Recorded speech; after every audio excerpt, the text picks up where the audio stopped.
Welcome, everybody. This is a committee of the whole meeting for the municipality of the county of Annapolis. Welcome, everybody. We'll start with the roll call. District 1. Bruce Prout. District 2. Brian Buzzicon. District 3. Alan Parrish. District 4. Roberta. District 5. Lynn Longmire. District 6. Alec Morrison. District 7. David Hudson. District 8. Michael Young. District 9. Wendy Sheridan. District 10 is Councilor Redden. He sent me a note this morning. He had to take his son to the hospital. Hopefully it's nothing serious. And after we finish the roll call, I'll ask for a motion to excuse him. And District 11. Joanne, Thank you. good morning. Good morning. Would someone like to move to excuse Councilor Redden from attending the meeting? Moved by Councilor Hudson, seconded by Councilor Longmire. Any discussion? Seeing none, I'll call for the vote. All those in favor say aye. Aye. Opposed? Motion carried. Disclosure of interest. Is there anything on the agenda today that anyone feels that they might have to declare a conflict?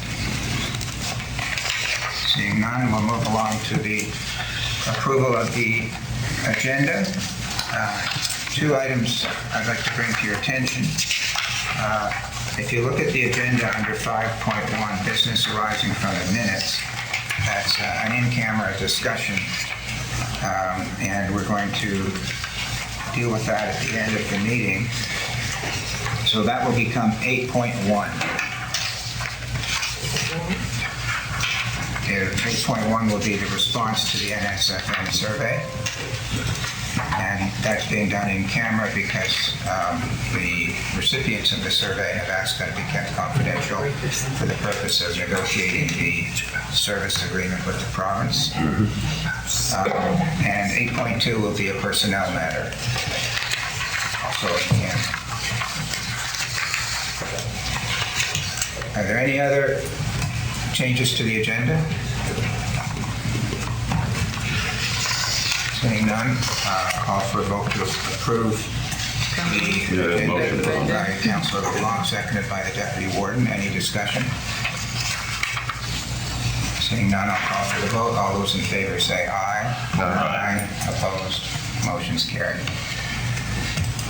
I see we have some presentations at 11 o'clock. The Clean Annapolis River Project and Soldiers Memorial Hospital.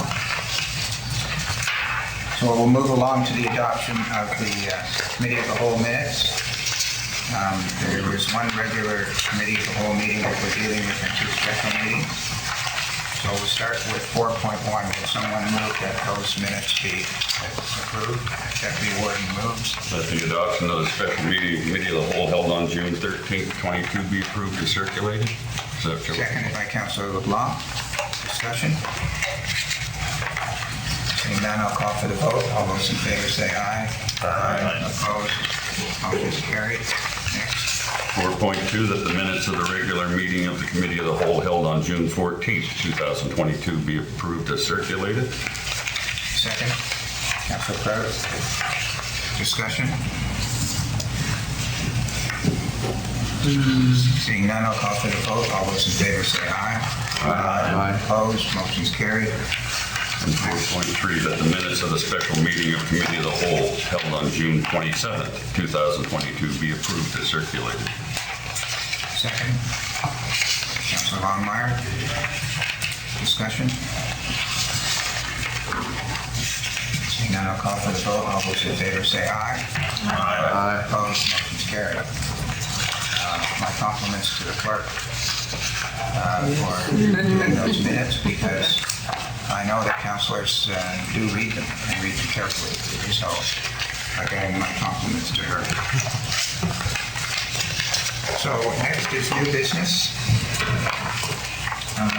It would be 6.1, the information report on dangerous and unsightly premises and Page Page 25. 25. what is it, Councilor LeBlanc? 25. 25.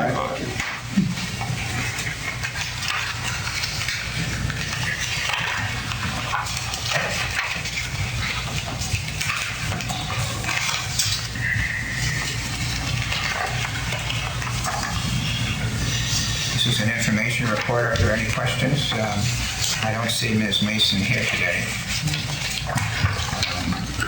Councilor Cotw?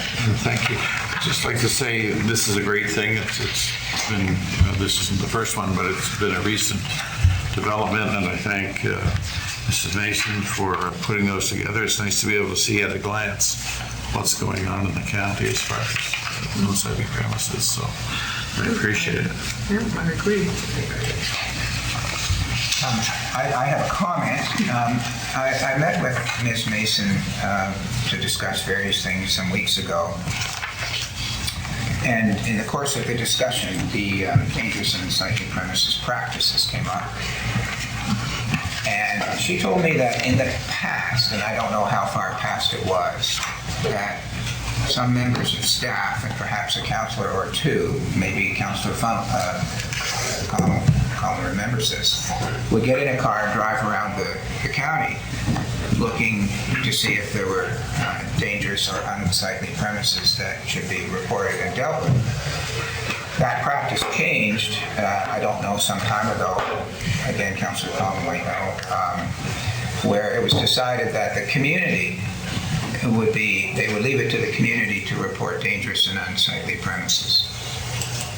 So that's the current practice.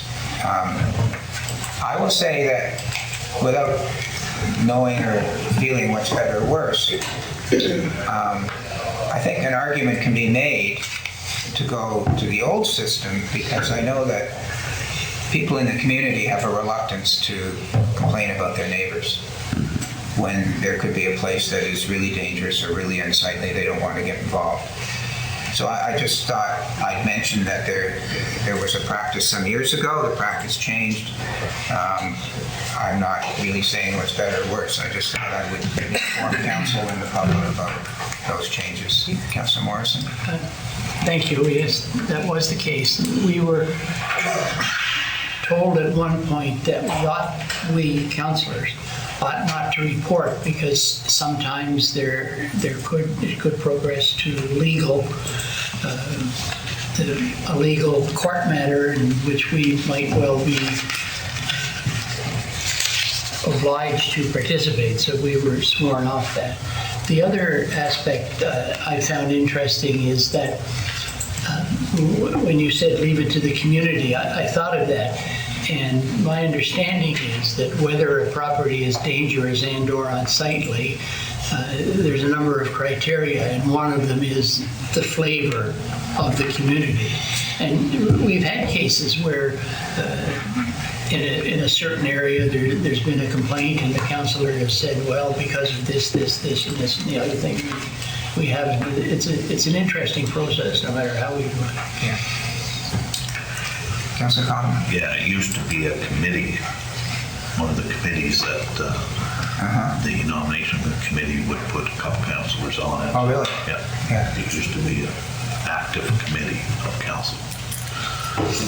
And we always did like quarterly tours, or one tour a year or something, drive around and look at properties, because in the view of, like Councillor Morrison was saying, some of the views is that I may know the community is if it's in my area, and I know the community doesn't mind it because it's always been like that. And, you know, for example, maybe somebody's got small cars in their yards, you know, but it's the natural habitat that's been there for years, and the neighborhood doesn't mind it. So is it unsightly for a person driving down the road and saying, oh, that place is to discuss, you know, but the neighborhood doesn't mind it, you know, so it kind of, like Alex says, it brought us into being to the point where if we went to court, where would we be involved with it? So that's why they went to a strictly staff and community involvement as far as reports and stuff. So. Okay. Thank you. Councilor Hudson? Yes, just to make a comment, I guess it's been my experience in the time I've been a councillor, is that community members approach myself, and they don't want to go directly to Cheryl for the various reasons that you have already mentioned. And they come to me and ask me if I can be the contact person. And I guess on a couple occasions I have done that, but that's the extent of what I have done. It's just to pass the community concern on to Sherwood. Fair enough. Yes, Councilor Bartow? It brings up an interesting subject. How do you deal with it? And are you scared of liabilities? And what's our duties? There's the fact of being unsightly and acceptable to the neighborhood, but maybe not to tourists going by. That's one thing. But when it comes to a point, if it is a danger or a hazard, maybe we should be rethinking that if we see it, we might be remiss if we don't report it. And then liabilities would jump in there anyway from that other angle. So if somebody is garbage that's causing derelict vehicles, is causing things to happen, like parking on the road or sight lines, and there's all, but no matter how you look at it, there's myriad of different ways to look at it, and it's not just as simple as saying there's something sitting there and we don't like it.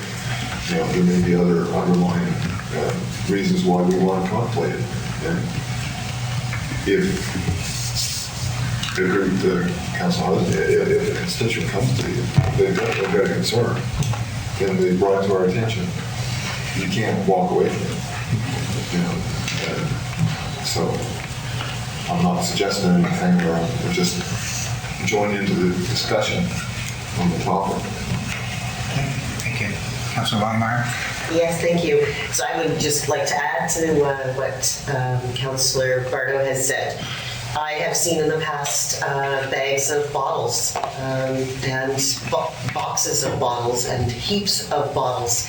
And you know, we know that fire services are an important service, but we don't need to create these challenges of fires unnecessarily. And so, you know, glass can get broken and then it becomes that hazard, right? And I've seen it in the woods, you know, where there are those potential, people don't see it. Trees, you know, they blossom in the spring and it becomes obscured to the roadside. And, you know, it's easy for those things to kind of go remiss. So it's important to, you know, I think there's a level of obligation and responsibility. How and what that looks like, I'm not quite sure, but yeah, safety.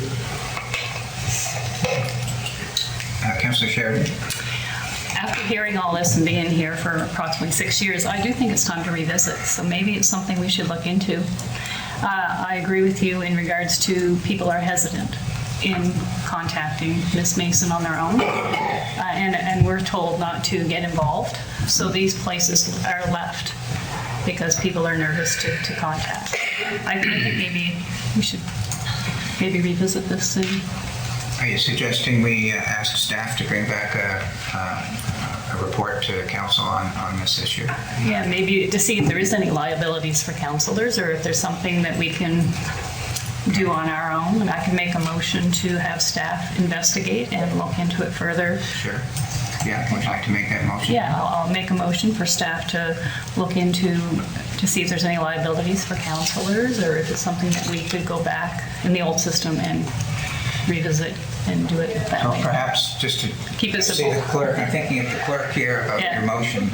We gotta keep it cleaner. Staff report with respect to the practices for dangerous and sightly premises. Does Yes. that cover it? That would cover it, thank you. And councillor duties?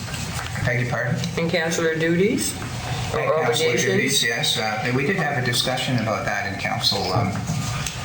Myself and Ms. Mason some time ago, which prompted my meeting with her, but I think that would be included, and we can specifically include councillor duties in the motion. Is that all right with you? And would you like to second the motion then, Councillor LeBlanc? Sure. All right. But I have something to say though. So to request, Let the clerk read the motion. is it to request a staff report to investigate the duties and obligations under a committee format for dangerous and unsightly premises? Yes, we could do that. Thank you, Kathy. I don't know if it was a committee format, and I think it was broader than that. We're gonna, Okay. Not yet. Not quite yet, okay. So that's just, So it's just to investigate counselor duties and obligations? And bring it to council. Move forward. it's not really asking for anything, really. What do you, Well, Yeah. read it again from the top. well, I've removed the top, but what I think I have is to request a staff report to investigate counselor duties and obligations. No, I thought it was under the committee format, but it's no, not. there was the practices, at the beginning, to review the practices, including council involvement. I think that's what it is. Is that all right with the mover and seconder? Yep. Councilor LeBlanc, you wanted to say something? Mm-hmm. You have the floor. During the time that I've been here, I wasn't in the previous way of doing things, but I have never found that anybody had any problems calling me up to tell me about things that they didn't agree with. And I had the other side as well, being that, oh, the county has given an unsightly to this particular person, and why is that? Because that is, we live in agricultural and farmland, and that's the way it goes, and da-da-da-da-da-da-da-da, the story goes on. So we have to look at both ways. Yes, there are some people that rather tell me as to call Cheryl, but they don't hesitate to tell me, and I move the message on with Cheryl Mason, and we go from there. But it has to be inside that community. Why am I going to call about your community when I don't even live in it? It has to be the community based. However, having said that, I do believe that when our staff goes around, they doing different other things, they do see things and they do deal with other unsightlies as they're going through. But we're not responsible to go on people's land, or we're not allowed to go on people's land and check all that out. So there's a lot of ifs, buts, and maybes there, and the factor of the counselors being not so involved is so because they can follow their mandate that they've been given. And at the end, if there's something that needs to be decided on, like I'm just looking here, the demolition of certain things, that the councillor is able to look at the whole aspect of everything and then come to a decision without being biased going in. That's part of some of the things I've seen so far, and there's a few that I've missed, but that's just I don't know. My side of how I see it and how it's been dealt out through the years. Thank you. Councillor Sheridan? so if I could get clarity on if staff, from my understanding, when staff go out, they can only go out if they have a call. I don't think staff goes out and initiates something. And I could be wrong on that, but I would like to get clarity on that if I could. Ms. Mason isn't here, but that is my understanding. Yeah. That they react to complaints. Right. They don't go out and look for anything. Correct. That's my Yes. understanding. That was If my anybody can understanding. correct me. Councillor Cotw? I think if the building inspectors are driving somewheres and they see something that is dangerous, they will stop. Right. But as far as unsightly, no. But if they see something dangerous, they definitely take approach to stop. Does that respond to your question? Yeah, and that's what I'm getting at. If it's unsightly, they're not picking up on that. They're the building inspectors. They're just going out and doing if they see, a chimney coming out of a shed that shouldn't be there or whatever they find. But they're not going out unsightly. That still might be dangerous, but they just, it's not a building code or anything like that. So unless it's complaint come in, then no action is taken. That's my understanding. Thank you. Councillor Pratt? Thank you.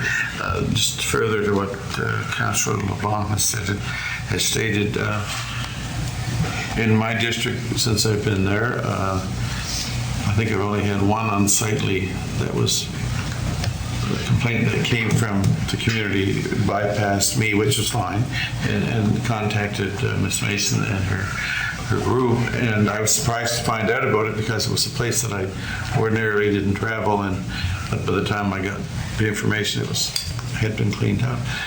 In most cases, I'll get a call from a concerned community member in the close vicinity to whatever's going on, and I pass it on, and there sometimes, you know the building manager, say if it's an apartment or whatnot, and I'll make a call to them and say, I've received a complaint, I've driven by twice, and yeah, I think there's a concern there. When you get a chance, could you take a look at it? And the people that I deal with there are very good. So I like the way it's set up now. Like I said, anything that goes through to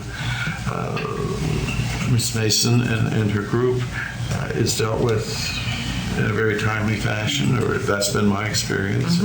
And they have the, I won't say the legal force, but I mean, they're staff of the municipality, and they can go and say, okay, this is a problem, it's been reported, what can we do? And they're very good at trying to work with the individuals, and they don't come in and slap a sign on the door and you got 3 days to do such and such. They're very good at working with the people to say, this is a concern. We'd like to help you if we can. What do you think is fair? That's my impression of what they've done. So I quite like the system as it is. If people call her directly, I'm not in any way, I don't take any offense to that, because they know that's something that she's in charge of. And if they call me, I pass it on and give any background information that I have. So like I said, I think the system works well the way it is, but that's only my opinion. Others may disagree. Thank you. Thank you. Deputy Warden. Thank you. I get, well, you're the counselor, aren't you? You can do something about it. If you can't do, who can? So then we direct them to Ms. Mason in the office of that.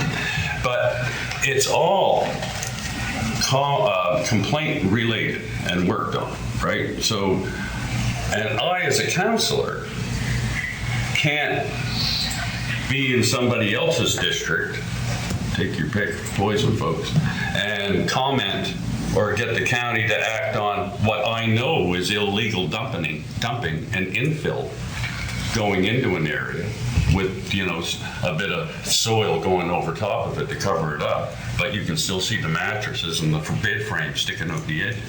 That goes on all over in the county. We also get trailers and different buildings tore down, hauled down the road. Oh, well, Buddy's going to take that back to his place and re-sort it out. He's going to separate this and he's going to separate that. And then that's going to go in this hole and that's going to go over there. If there's a little metal go over, that might go to the junkyard eventually. Right? So complaint. I don't know if the county has the actual authority for our bylaw enforcement officers to go out and issue tickets or warnings or anything. I don't think we do.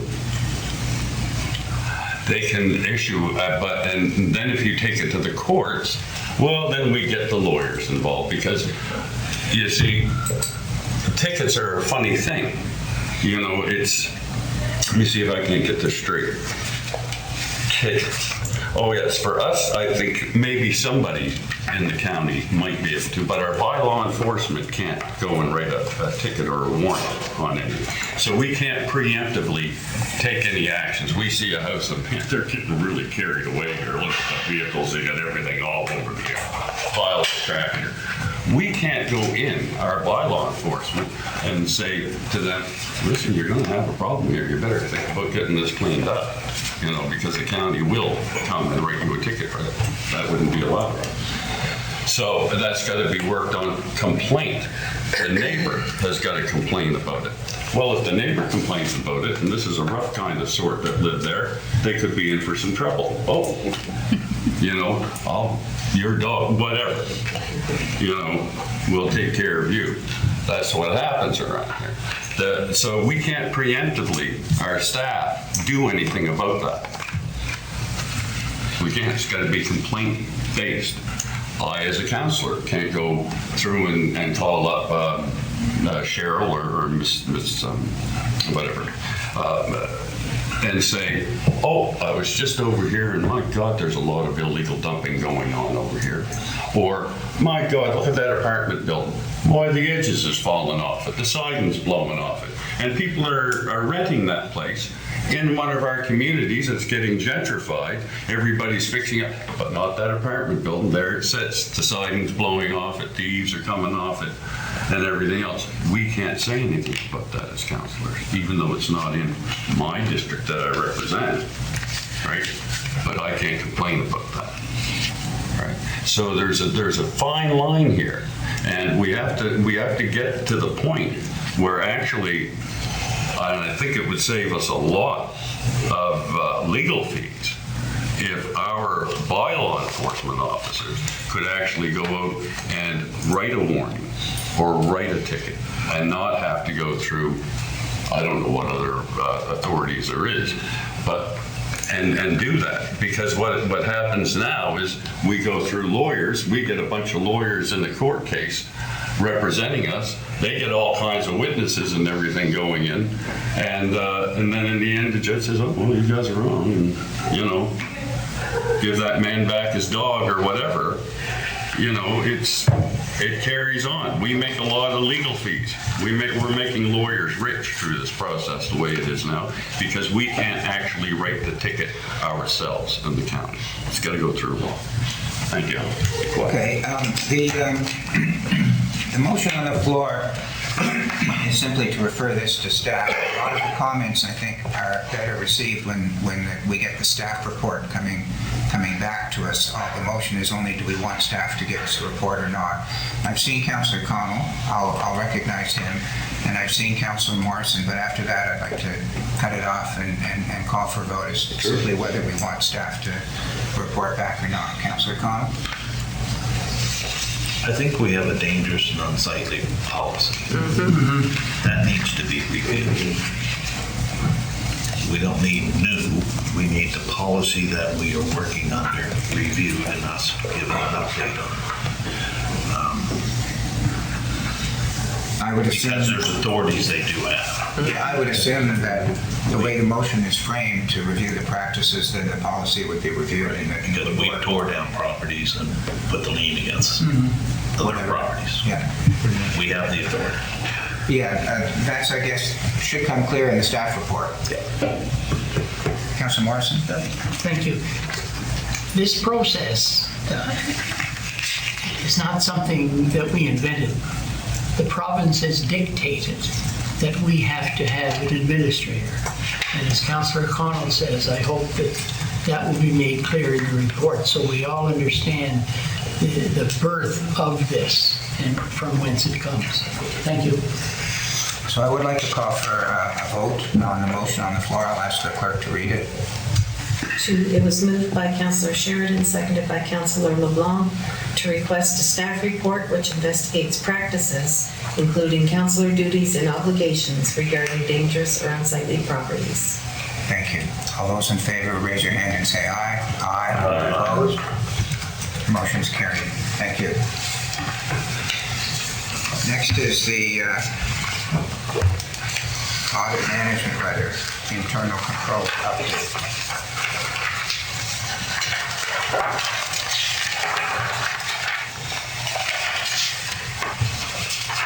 Page 27. Yeah, now, this is only an information report. And when I read it, I was quite pleased to see it because it looked simply as though it was a report from the finance department on what they have done as a result of the comments by the auditor. That's the way I read it. And it looked like they've done everything that the auditor asked them to do. I was very pleased. So are there any comments? Councillor Morrison. I move that this information report be communicated to the audit committee. Okay.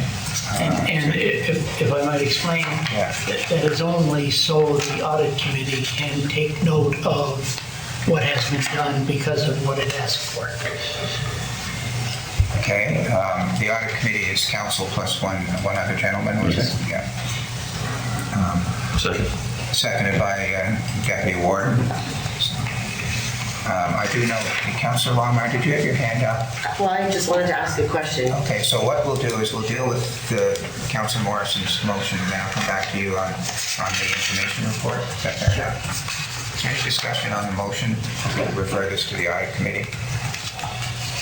Seeing none, I'll call for the vote. All those in favor say aye. Aye. Opposed? Motion is carried. Thank you. Councilor Longmire. This is absolutely wonderful. As I was reading it, I was just, because we're always looking for contingency plans, or we should. So I guess I want to ask the question, if there were two authorized individuals to complete a transaction, I'm just wondering if a person is off sick or ill or on short-term, long-term, like what is the contingency plan, and is that included in this? I don't see Angela here. Can you answer that? I can speak to that. So certainly we try to build redundancies in the system, and we often have more than two signing authorities. And what we're trying to do is we're trying to segregate specific duties. So if something were to happen, you would need collusion between those two individuals. So those are what we call in the audit world preventive controls. So we try to prevent things from happening. But we also implement things called detective controls, and those are reviews done by third parties, which typically would be the treasurer, for example, or managers, where we can have those approvals done. And oftentimes it's after the fact, but at least you've detected it. So we're trying to build redundancies in the system. Certainly this is a good report, probably the first one council's seen in a while. And I do like the comment after the boxed information that Angela provided, is that there's a series of other things that we're doing at the same time. One of the problems you have in a small environment is that you can't always segregate duties. So that's when it takes the involvement of others to ensure that those controls are working effectively. That's great. Thank you for that explanation. Appreciate it. Okay. Any other questions or comments with respect to this information report? Councilor LeBlanc? Well, I'd like to say thank you for doing the work so diligently and, going from the audit and dealing with all the different things that needed to be dealt with. It's always interesting and it's always important to be able to be more secure in the finance department and knowing what's what and to try to avoid complications. I know at one part in here I saw that there was something that couldn't be resolved because of the number of compliments on the staff, which you just explained, because the size of who we are and there's just so many numbers. So I think we're dealing with not the complaints, but as far as the risk factors that we have from the audit committee. It's been done diligently. So thank you. Thank you. We don't need a motion to accept this, do we? Thank you. I don't see any other comments or questions, and we don't need a motion, so I'll move ahead to the next item. The recommendation report to approve the road name Raven Sky Lane. The recommendation. To recommend that municipal council approve the road name Raven Sky Lane for the private access road on PID 05141981 in Bridgetown North. Is there a seconder for that? Councilor Hudson seconds. Discussion. Councilor Morrison. I really enjoyed these. A few years ago, we had a lady sitting there in the audience, and we carried out one of these exercises. And she stood up and she said, "I'm really happy. Now I know I live somewhere." True. Any other comments or questions? Seeing none, I'll call for the vote. All those in favor say aye and raise your hand. Aye. Opposed? Motion's carried. 6.4. Let me just wait a minute here. And this was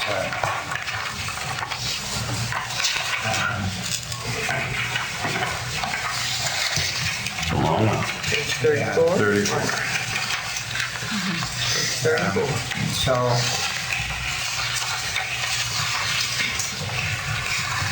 The motion is the whole page, is it? And the next. Carries on, almost 2 pages. I'm gonna get you some water. Right, we'll take turns. Okay, well, we'll put it on the floor, Deputy Warden. Okay. And somebody can tell me, it's just pointed out to me by my comrade here that it stops on the second page. It's just the first page, is that right? Just the first page. It goes down till you hit 6.5. All the italicized words are part of the motion. So it's just the first page, right? Page 34 of 88. Oh, so, sorry. I was Oh, looking okay, at the I'll front. go from this one. I was Thank you. looking at the agenda, so. Yeah, I got it. I'll go to the other one then, Madam Clerk. 6.4, Recommendation Report, Annapolis County Municipal Housing Corporation. Instrument of Incorporation amend. That Municipal Council amend the instrument of incorporation by which the Annapolis County Municipal Housing Corporation was established and approved by instrument of incorporation dated October 3rd, 1984. The instrument of incorporation and amended from time to time, and is hereby amended by 1. Deleting in full the third paragraph of the instrument of incorporation of the County of Annapolis Municipal Housing Corporation, replacing it with the following. The corporation shall consist of a minimum of 6 members and a maximum of 8 members, appointed by municipal council of the municipality of the County of Annapolis at its first regular meeting held in November as follows. A, none of the members shall be a councillor of the municipality of the County of Annapolis. B, no member shall be in a family relationship or associated as a partner or business associate with any other member of the board. C, the regular term of appointment as a member is 2 years. D, a member may be reappointed for an additional 2-year appointment. E, a member may be reappointed after serving a 4 consecutive years for not more than 2 additional 2-year terms to fill vacancies or to provide for staggering of a member term. A member shall not serve on the board for more than 8 consecutive years. F, a member who is served on the board for a maximum 8 consecutive years shall be eligible for membership again after an absence from the membership for at least 1 year. G, notwithstanding the 8-year term limited described in Section E, 2 members, Nancy McGrath and Gail Grover, whose current terms end in November 2023, shall be permitted to remain on the board until November 2027, with which term extension was recommended by the Department of Seniors and Long-Term Care. Is there a seconder for that? Councilor Longmire seconds. Discussion? Councilor Morrison? Thank you. 1B, no member shall be in a family relationship with or associated as a partner or business associate with any other member of the board. The first thing I thought of is that there must have been an incident that caused that to be in there. And I can just picture the discussions as to what defines business associate. Thank you, just stated. Yeah. Anybody else? I have some questions. If you remember, I struggled somewhat in my year and a half here to understand the relationship between the county and the housing corporation. And when I read the report, it says that originally considered an agency of the county, the housing corporation now operates independently. And my recollection from a year ago is that when members of the board, we appointed members to the board, they were names that were supplied to us by the corporation. And we basically rubber stamp that. I'm looking at Ms. Campbell, and that's my recollection is correct, isn't it? So they're operating independently. They get names for the board. They give us the names, we appoint them. Why are we involved? Likely there's a reason, I just don't know sitting here what it is. Can someone help me out? Councillor Hudson? Well, just as a possible reason for that, again, it's in the background. In the, I guess the second sentence down, the county does have a covenant with the corporation restricting the sale of the property. Yeah. Yeah, so that may be a reason. Well, yeah, I've got that. That was going to be my next question, but we could have a covenant without nominating the directors. So why are we nominating the directors? Can anybody, Mr. Dick, do you know? Okay, well, I don't think it's a hill to die on. We're not nominating the directors, we're appointing them, but why do we appoint them if we don't pick them? Anyway, it is what it is. My second question then, and I'm picking up on what Councillor Hudson said on that sentence,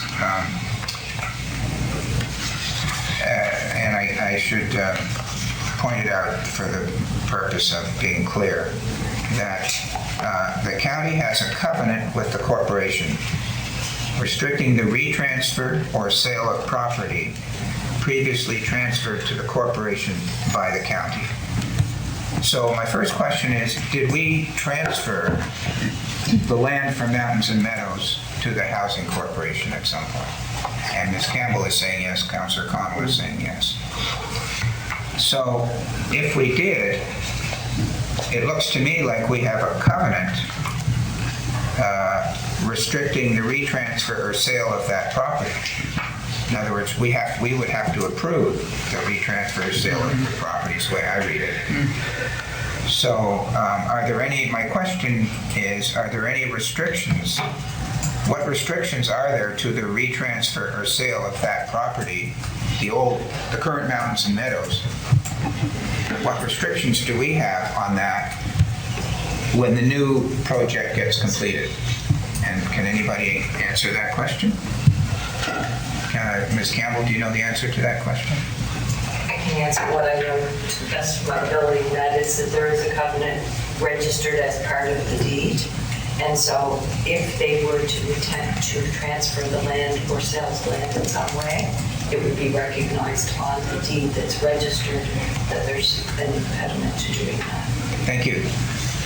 Okay, well, that's helpful. I think that's something we all wanted to know, or like to know, I should say, I guess. So there's a motion on the floor. Any other questions? Councillor Pardo.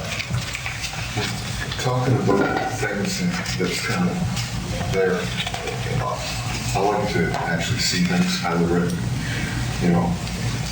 If there's something that is council in or the county in, and how that's written, I think we should get that document and actually get a chance to review it, so that we're all, because when that happened, I'm not sure if any of this council is involved.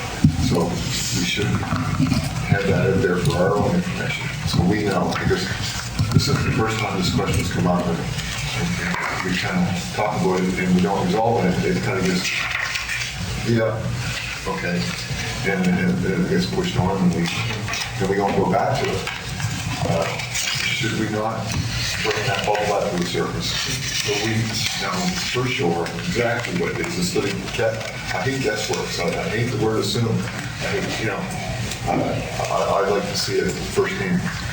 Yeah, it would seem to me, Councillor Pardo, that there may be two documents that you're talking about. One is the deed that I guess we transferred to Mountain Meadows X years ago. And the other is some document that displays our relationship with the Housing Corporation, whereby we appoint the director. So it seems to me that one's a governance document, one's a deed. Are you suggesting that we see both? Well, yeah, or go halfway, The information that they're before I was on council, I was always of the understanding, and I think that's what it was, and maybe it got changed and I wasn't aware of it, but the county owned the mountain or whatever, and a corporation ran it. I guess at some point, Years ago. that could change. Yeah, apparently they have the deed now. And if that did get changed, then how are we still have a hook in us related to it? Is it the corporation can shift responsibilities if something goes south, and all of a sudden we're on the hook because we appointed the individual on the board, you know? Let me suggest, Councillor Bardo, that we ask staff to circulate those two documents to the councillors, and if any councillor wants to bring the matter forward, they can. How's that? Do you need a motion to ask that, or can we just direct? I think we can direct staff to, and of course, the councillor can ask for that document if you want. Perhaps I'm happy if there's a motion if you want, but I think we can direct staff to find the documents and send them to councillors, and then the councillors can do what they want. Do we really need to circulate a deed? Pardon me? We really want us to circulate a deed? Sure. It's a public document. Registry of deeds. So it's the deed and the instrument of incorporation? Well, I just call it the governance document because I honestly, as I said, I don't know what it is. Whatever our current connection is Yeah. with the corporation. Yeah, so the councillors can look at it, and if it's clear, it's clear, and if some council, like Councillor Bardo, wants to bring it forward on some issue, he can. I'm just, Yeah. the two documents are the deed and the instrument of incorporation. Are they? Okay. Yeah. Is there anything else that, We'll leave it to staff. That's why I said the governance documents, but whatever. there's just some degree of clarity and if we need to. So there's still a motion on the floor? Still a motion on the floor? I see a hand go up there, Councilor Connell.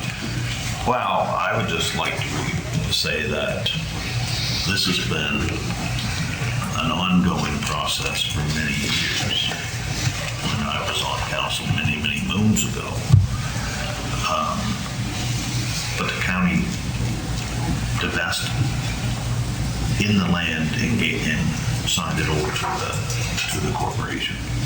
And I think you'll find the governance part is that we only wanted to be able to make sure that something didn't go in there if it was repurposed or resold that wouldn't fit with the community. But I think you'll find in the documents, we clearly stepped away from that whole facility because it's been a complicated issue all the way up through council. And we always got solicitors' view on where we stood and what our purpose was. I see. It's interesting. Well, hopefully we'll clarify it. I think I'll call for the motion on the floor, that long motion that was read, and I won't ask for it to be read out again. All those in favor, raise your hand and say aye. Aye. Opposed? Motion carried. Okay, that's 10. 6:45? I'm just looking at the clock for a minute. The presentation's at 11, it's 10 to 10. Yeah, let me catch on to myself here. Page 42. Okay, the public participation, 6.5, is that where we are? Yeah. 6.5. Yeah. 6.5 recommendation report, AM-1.3.2, public participation policy, new. That municipal council adopt the AM-1.3.2 public participation policy, 7-day notice. Is there a seconder? Councilor LeBlanc seconds. Discussion?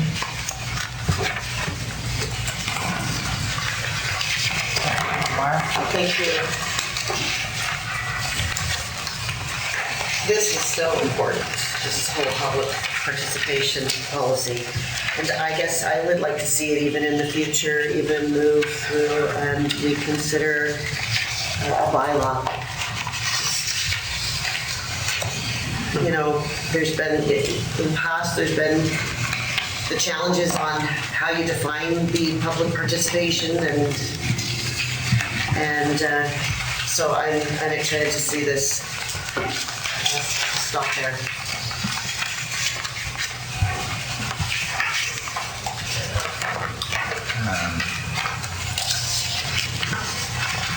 I can't really comment on whether bylaws required, to be honest with you.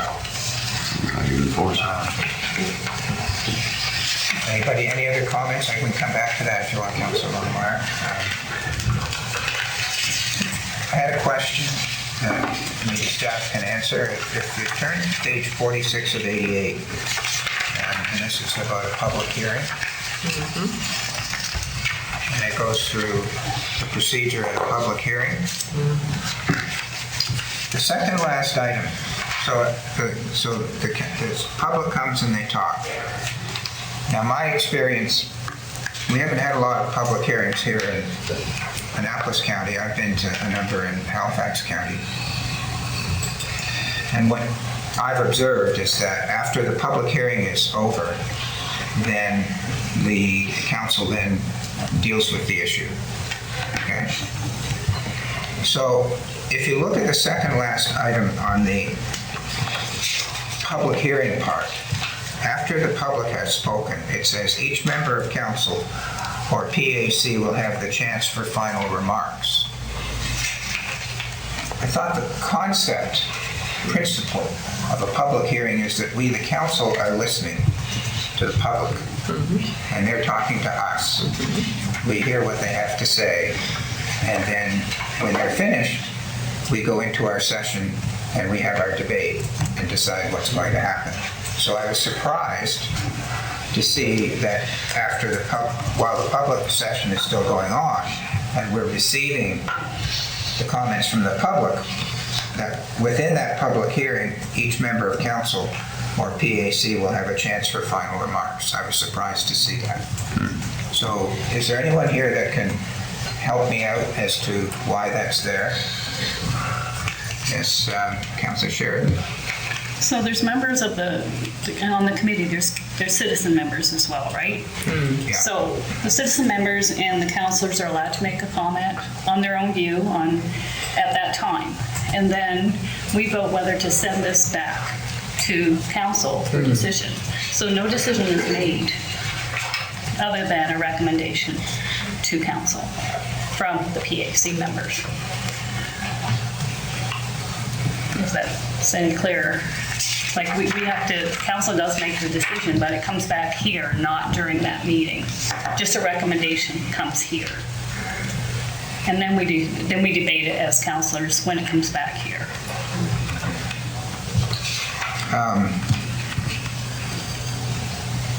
Okay. As I said, my observation was that quite often it happened the same day. That's not been the practice here. No. Yes, it does. Yes, The public hearing is Is held self-contained, here, yes. and then council can add it to an agenda and discuss it that day. And the reason that is done is because the council members who are present at the public hearing are the ones who have the right to vote on it. So that's why we hold the public hearings on a council day, so it can be addressed at the meeting where the same people are present. Yeah. true. PAC is not at a public hearing. Oh, that's true, yes, all right. PAC will already have held their meeting. Right. So this is in front of the council usually. This is Yeah. at a council session, Right. yes. That's broken and then it goes into. Right, because a public hearing, the PAC wouldn't hold a public hearing, it would be the council, is that right? So this may be in the MGA, it talks about a public hearing, and what they're referring to as a public hearing, we are referring to as the public meeting. When PAC holds the public meeting, the MGA refers to it as a public hearing. When we hold a public hearing, it's like the legislature tables something to open it and we table something to close it. So it gets confusing between the levels. Right. So this public hearing, and maybe Victoria has a clarity on this. Is this talking about the PAC public meeting or the actual public hearing like we're going to have next Tuesday, which is another step? It would cover both areas. So this section particularly, if you just scroll up a little bit from the David, it's talking about the procedural processes of what happens for speaking at a public hearing. So that last step is after everybody has spoken, Councilor PAC has the option to just say any kind of final remarks before the public hearing closes and we move on. So it's just that it allows that one opportunity for kind of response, because you are correct in that you are meant to listen to the public, but that one step just allows you as PAC or council to respond whether or not it's a public meeting or the public hearing, because it would cover both. But PAC isn't a public hearing. No, it's not, but it's at the public meeting, but it covers. Yeah. And I think if you go to the definition section of this one, the public hearing of it covers under, I just want to confirm. So under definitions, So are we saying, Just hold on a second. sorry, from down just a little bit here to section 3? section 3? Yeah. Yeah, page 44. That's the definitions.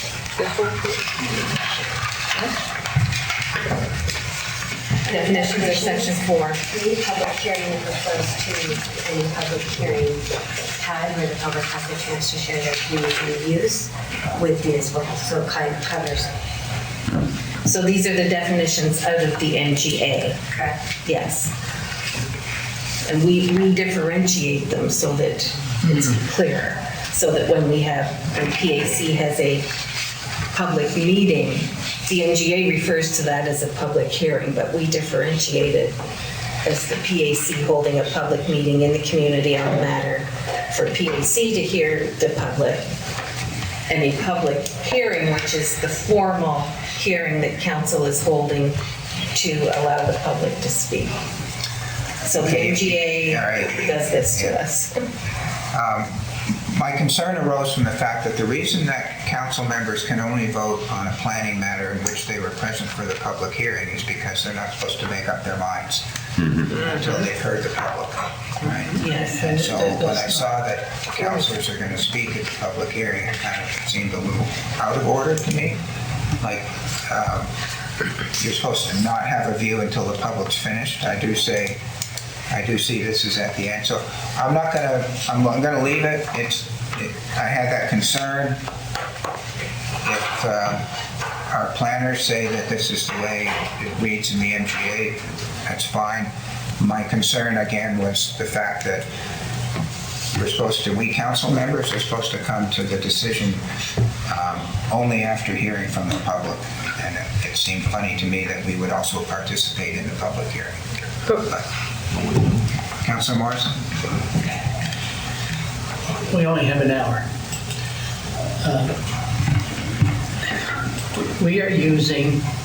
It appears to me we are using one term to cover two instruments. We're using public hearing, and it has two entirely separate. Apparently, yeah. The PAC is composed of councilors and members of the public. And it is an entirely different instrument than a public hearing. And it's an entirely different instrument than the council meeting. So at a meeting of the Planning Advisory Committee, I feel I can give my views on the subject or on the views of others who are participating, other members of the public. In a way, we can accept 5.5 as long as we realize what it is we are accepting, and that we are accepting not that which is directly written there, but an interpretation of it. And it reminds me of other associations with which I've been a member, where there will be a vote. And the member over here will say, I'm voting for this because, and the next person says, I'm voting against this because, and the reason is entirely the same, but they know what they're doing. So as long as we know what we meant by this, we're okay. It could be redrafted, but it would probably take an amount of time that's not warranted. Okay, I appreciate the clarification from the clerk and the response from the staff. I think I feel better having raised it. It's something when it comes up, we'll know kind of what we were talking about in the policy. Any other comments? Councillor Hudson?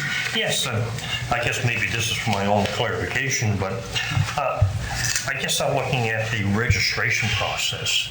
So are we suggesting in this policy that people that wish to speak are going to have to register either prior to or just prior to the meeting to speak? The way I read it is that that's one way to get on the list, but you can also show up and get on the list, if I remember reading it a few days ago. Is that going to cause problems? I may be at the meeting and don't put my name on the list. However, throughout the meeting, I wish to speak on something, and I'm going to be prohibited because I haven't registered. Is that going to be problematic? Well, yeah, that's an interesting question. I think you can show up at the day of the hearing and say, put my name on the list. Whether you can, while the hearing is going on, walk down and speak to the clerk or somebody and say, I don't know, I see Ms. Hamilton has her hand up. Do you have an answer to the question? I do. So in the policy, I did cover that. And so what will happen is after all of the registered speakers have spoken, the chair has to call 3 times for any last speakers. At which point anybody who is there wishing to speak will be able to speak. So if you are late and you miss signing up, you have the option to speak at the end. The only problem I would see with that is if you were discussing a specific thing, if people were speaking on that, and if you had to wait till the end, then you sort of lose the train there. You know what I think that's unavoidable. Well, We do that here. We do that here. What's the difference? Any other questions or comments? Well done. Seeing none, I'll call for the vote. All those in favor say aye and raise your hand. Aye. Opposed? Motion's carried. 6.6? Yeah. Deputy Warden, you go very fast for me. I just catch up to you. Don't mess around. Good for you. 6.6, recommendation report. Water supply, municipal planning strategies, and land use bylaws. That municipal council include the following water supply, municipal planning strategies, and land use bylaws into the county-wide plan review. 1. Lake Katie's water supply, serving Cornwallis. 2. Lawrencetown water supply, serving the village of Lawrencetown. And 3.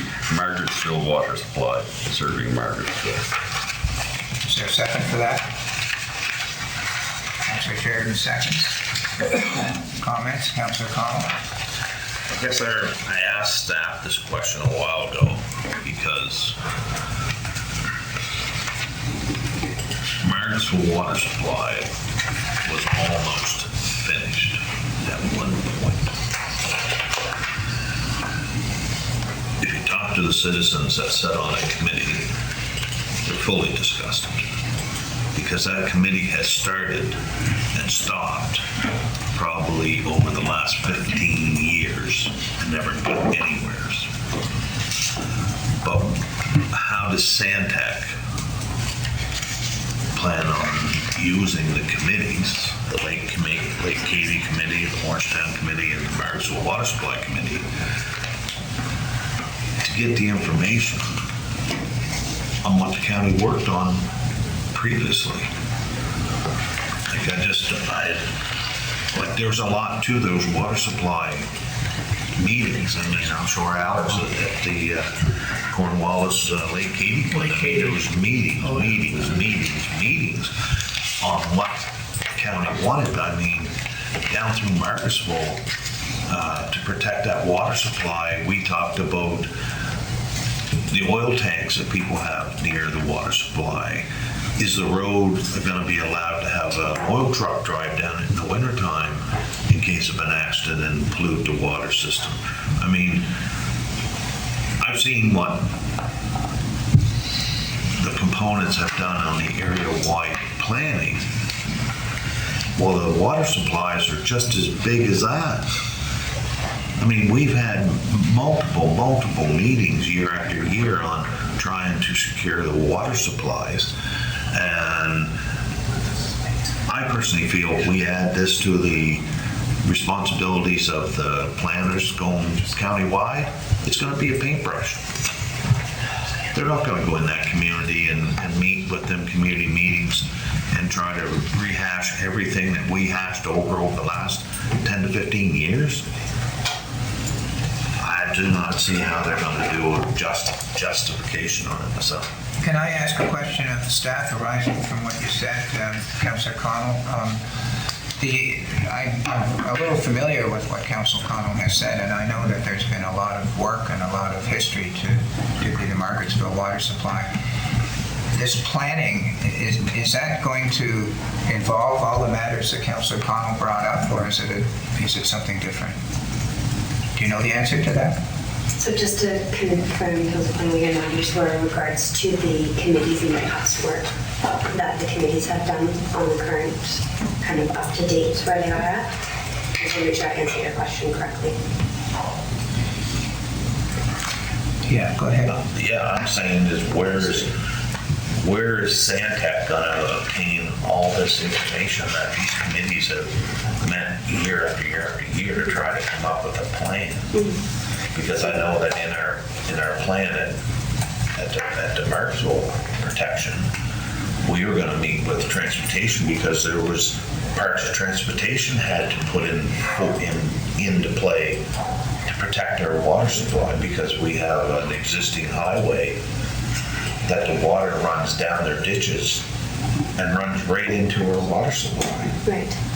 So I mean, if Santec doesn't get all that previous information or have previous or meetings with the group that previously sat, to me it's going to be a very broad brush of just.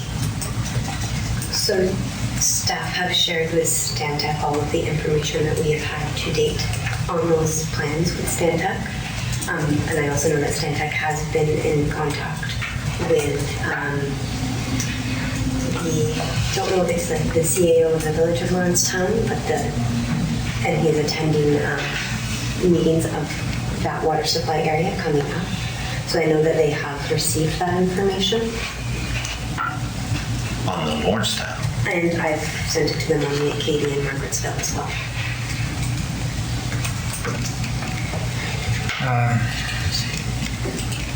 I don't know the answer to your question, Councillor Connell, but I know things like whether trucks go down the road in the winter aren't planning issues. It is when it's coming to protection. Oh yeah, absolutely. I'm just thinking whether it's. We weren't dictating what could travel down the road. We were putting into place what protections should be there.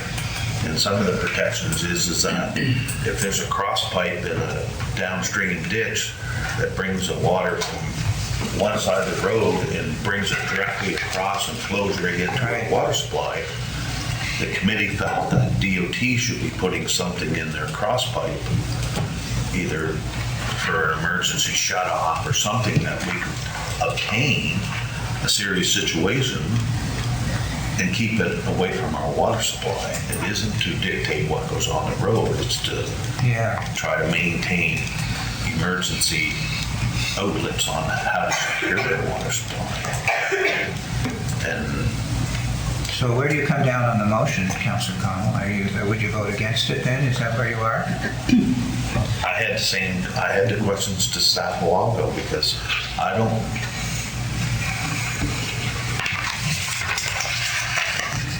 I don't have the answer.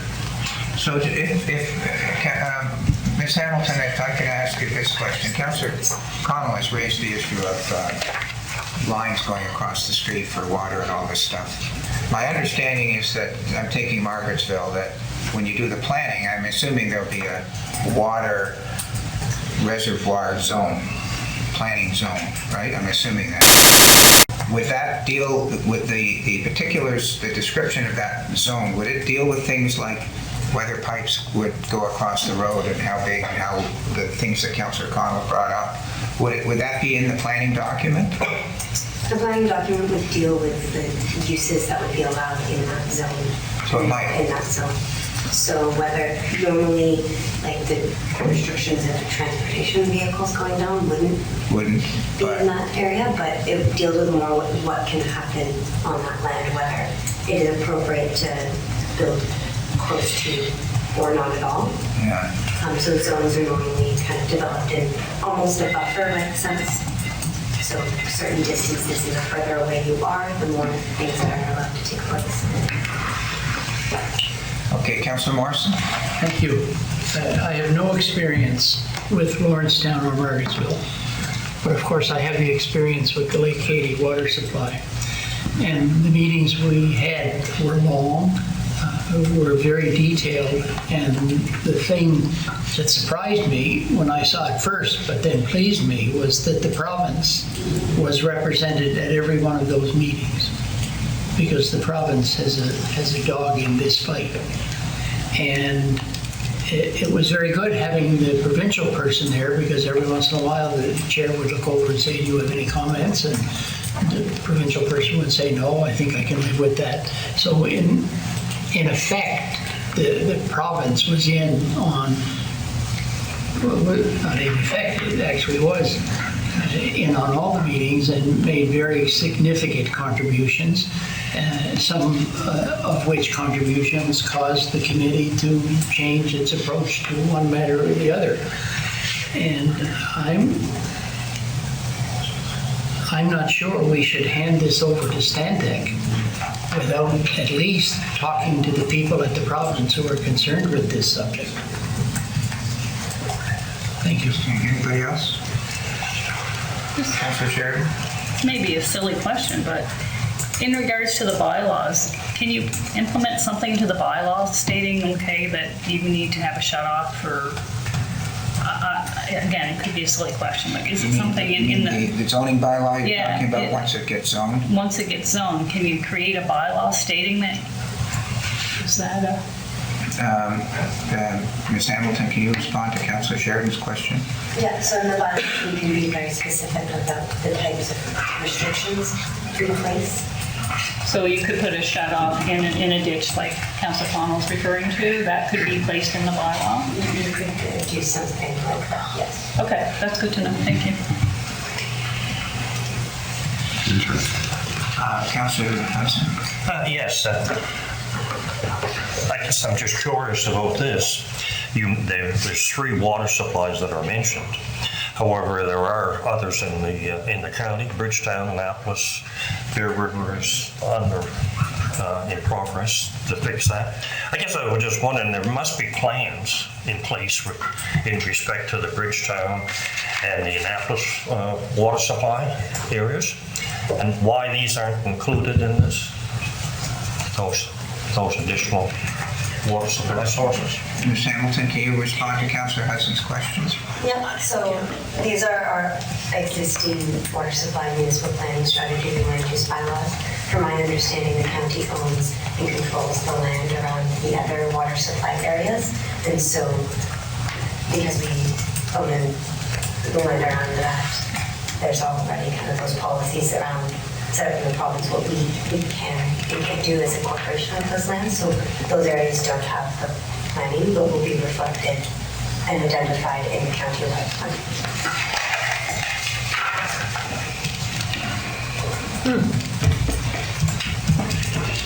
Can I ask, Mr. Young, you wanted to say something? Yeah, I just wanted to give kind of an example. Could I ask you to stand up? Sure. Yeah. Wellfield protection plans, or what you're referring to, and Councillor Cotw referring to, those specific things can be done through bylaw, but the important thing is to get them in the, our county plan, and it's only done in the county plan, because in particular Margarettsville, we have a different landowner upstream of our Margarettsville water supply now. The previous landowner was very friendly to the water supply and to the county, understanding. This other new owner has plowed right up to the property line. So we're in the process now of planting trees and doing what we can, but we might have to look at other strategies. And one of the strategies for sure is, you know, what is the protection zone for farming around a surface water supply, which is what we're looking at. So if they're putting nutrients and chemicals on their fields, well, that's going to come down, and we have to be cognizant of that and take that into account. Thus, the importance of bringing this through. Specific activities like pipes, like maybe catchment areas to protect the water supply, we can do that, I think, through bylaw. But we need the power in the act to give us, to create those bylaws with the specifics.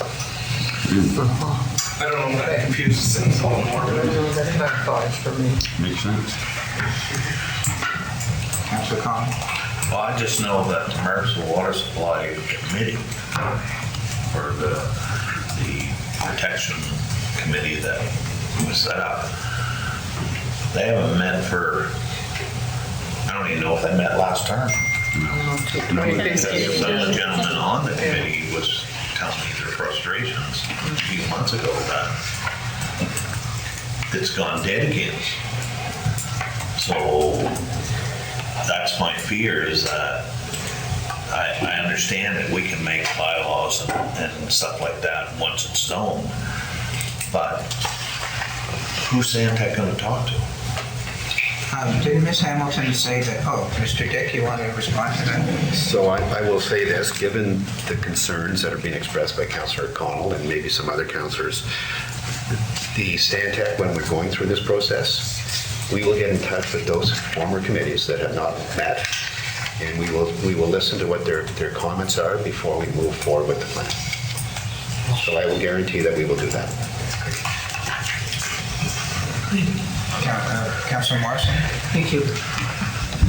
And I thank the CEO for his comments. And my question that I was going to ask before his comments, that I will continue to ask.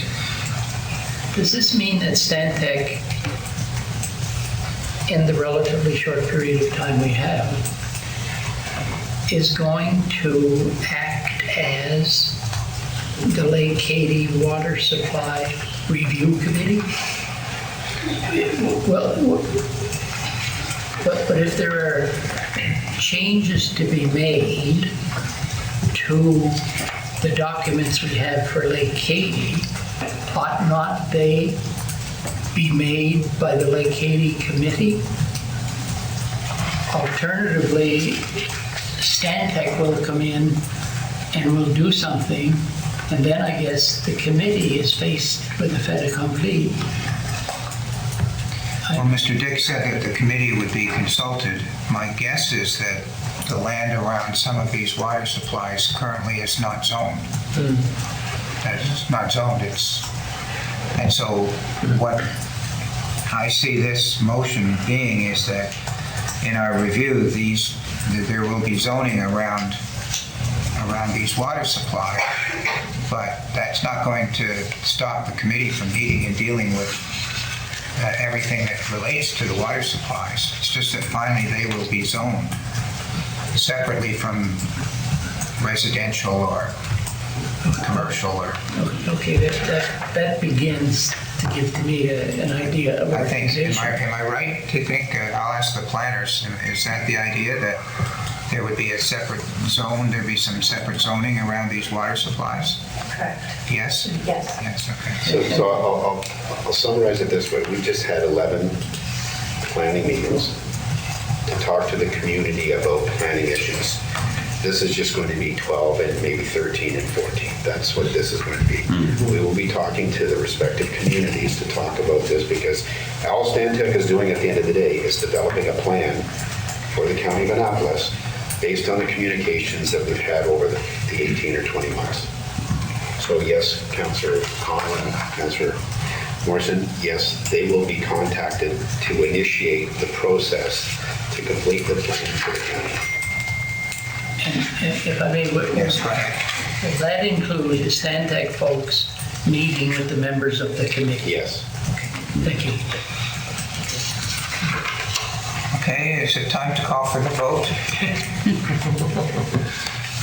The motion is on the floor. It's at page 49 of 88. I think we understand it. So I'll call for the vote. All those in favor say aye. Raise your hand. Aye. Opposed? Motion is carried. And thank you to the staff for your help in that matter. All right, let me see where we are. 6.7? 6.7, recommendation. You ready there? Yes, I have. Recommendation report, Bridgetown LUB zoning map amendment, application, Rico Reisinen. That municipal council consider for processing the application on behalf of Rico Reisinen in the amend the Bridgetown land use bylaw, LUB map. The amendment will include rezoning the land identified as parcel PID 051499976 at 271 Granville Street in the community of Bridgetown from the institutional I-1 zone to the downtown commercial C1 zone. The aforementioned map amend will permit the redevelopment of the property from the former town hall to a mixed-use development consisting of commercial space on the main floor and a 2-bedroom unit upstairs. Is there, I think there's more to that. Deputy Warden, I'm looking at page 51 of 88. Okay. There are 2 more paragraphs. I'm just going by Well, what.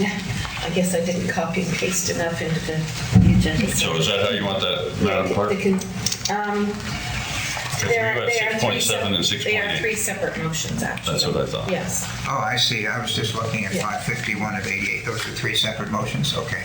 So the motion is just the first one on the floor. Is there a seconder for that? Councillor Hudson seconds.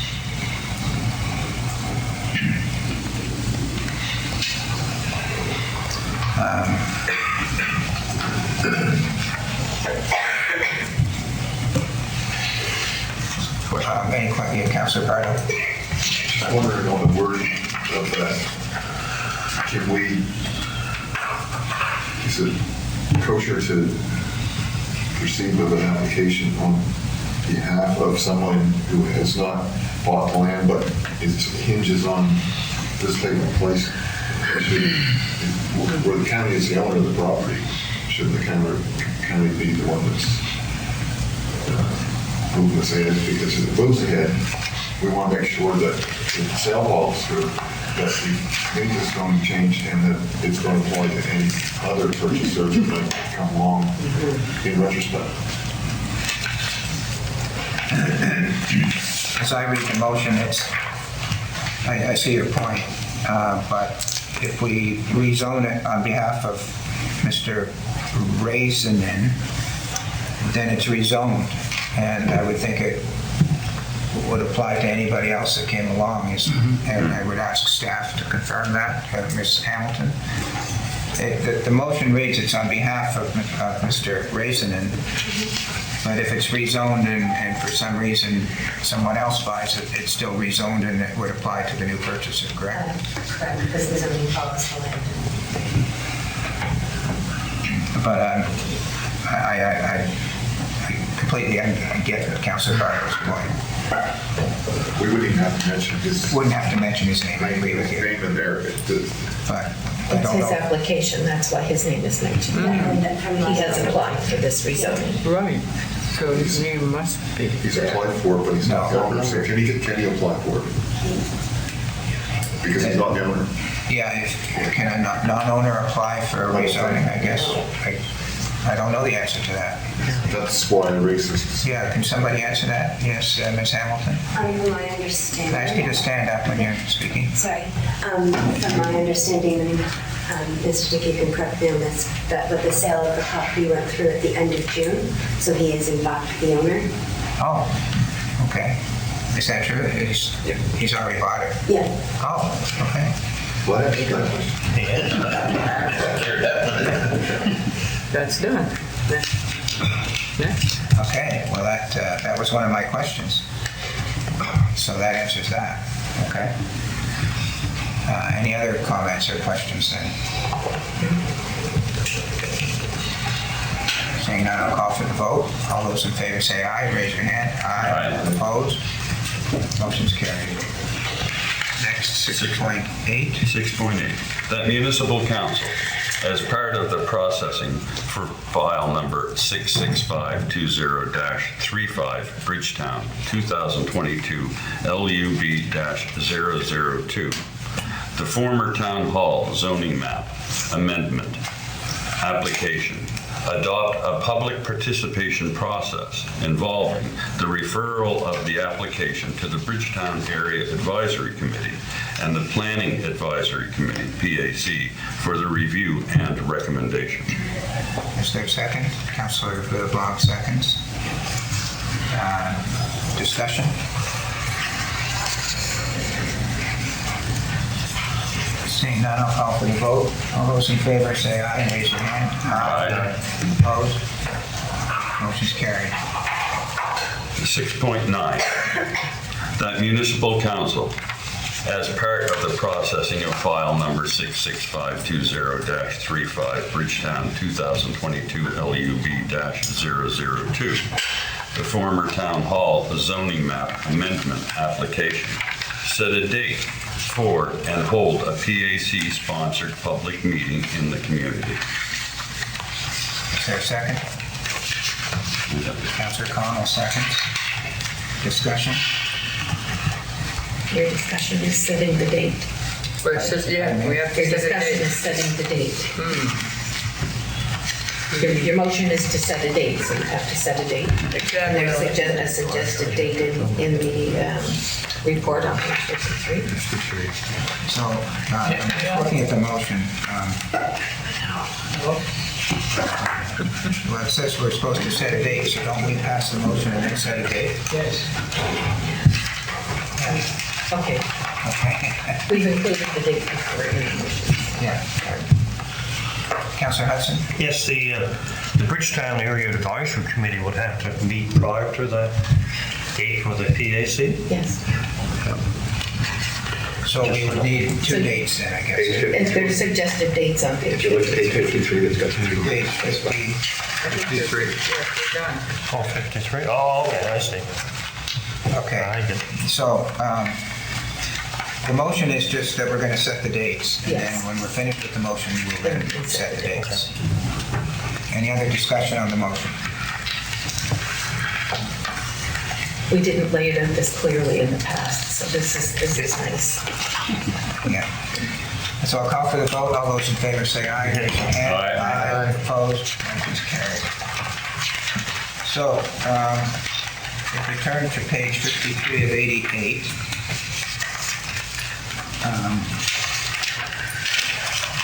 we have the Bridgetown Area Advisory Committee, of which Councillor Hudson and I are on. And September the 8th is suggested. Are there times of day on these? They're in the evening, right? They're in the evening, yes. 6 p.m. is typically the start time. So that works for me if it's in the evening. Usually 7 o'clock, you say? 6 p.m. 6 o'clock? normally, but Okay, 6 o'clock. The notice in the paper, that's up to staff. We don't have to fix that date, do we? No. And the Planning Advisory Committee meeting, September 21st. Can I ask a question about that, please? Sure. Normally, the Planning Advisory Committee is held on the day council meets. Not when you're meeting in the public. This is the first meeting, this is PAC's first meeting in the public, so you hold it in the public, usually in the evening, Yes. in the location so that Yes. the public may attend. Right, yes, thank you.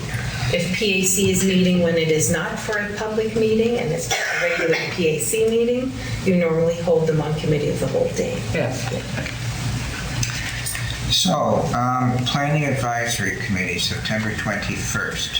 So this is another evening meeting, is that right, Ms. Hamilton? Correct. These are usually at 7. You say this one's PAC is usually at 7. 7. All right.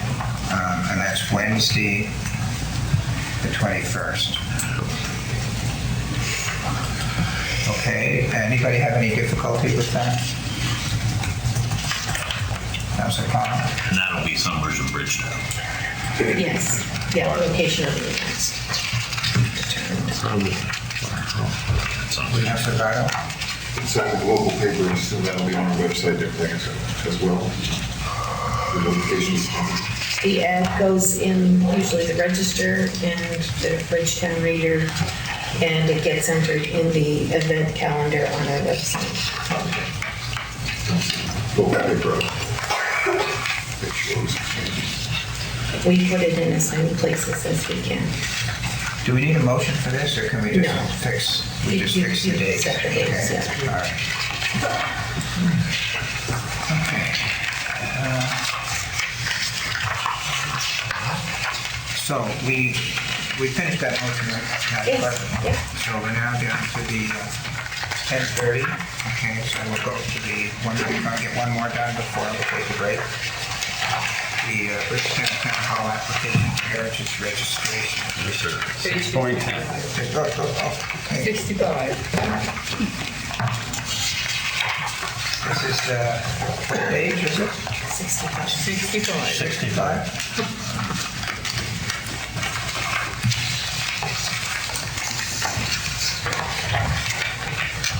Okay, go ahead, Deputy Warden. 6.10, recommendation report, former Bridgetown Hall application for heritage registration. That municipal council refer the former Bridgetown Hall property, heritage property application to the Heritage Advisory Committee for review, recommendation for inclusion in the Registry of Heritage Properties. Is there a seconder for that? Councilor Sheridan seconds.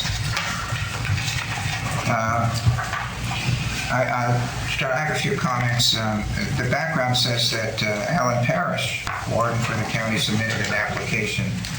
I haven't done that yet, but I'm assuming that when I did have a discussion about this, and I thought that the CAO should sign the application, but I don't mind signing it if council authorizes me to sign the application. Sure. So that was one comment. The other comment I have is if you turn to page 68 of 88,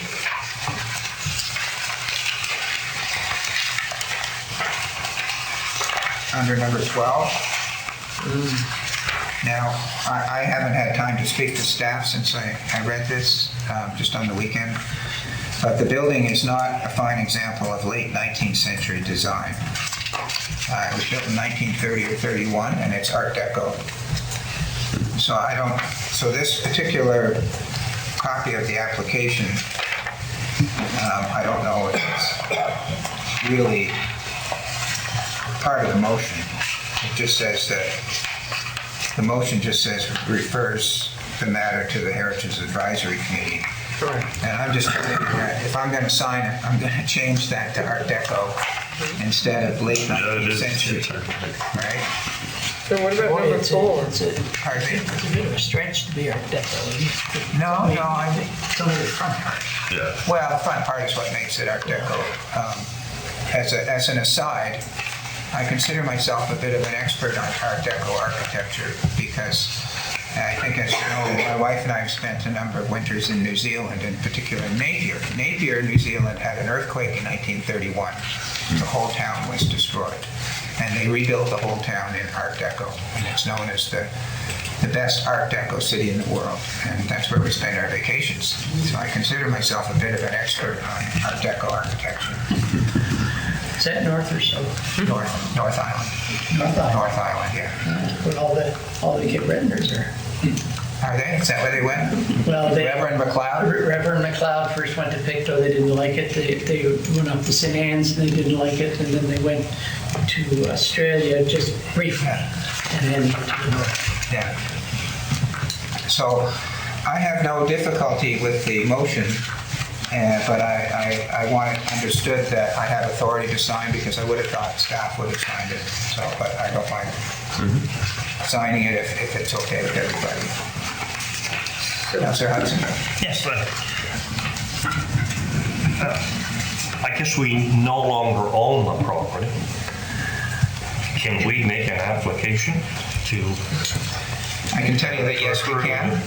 I've been down this road before, and I can tell you that yes, a non-owner, and that might have even been in the report, but yeah, a non-owner can. It's unusual, and the owner can oppose it. I'm led to believe that the owner, if he is the current owner, and I didn't know that till this morning, that he's in agreement with it. That's my understanding. But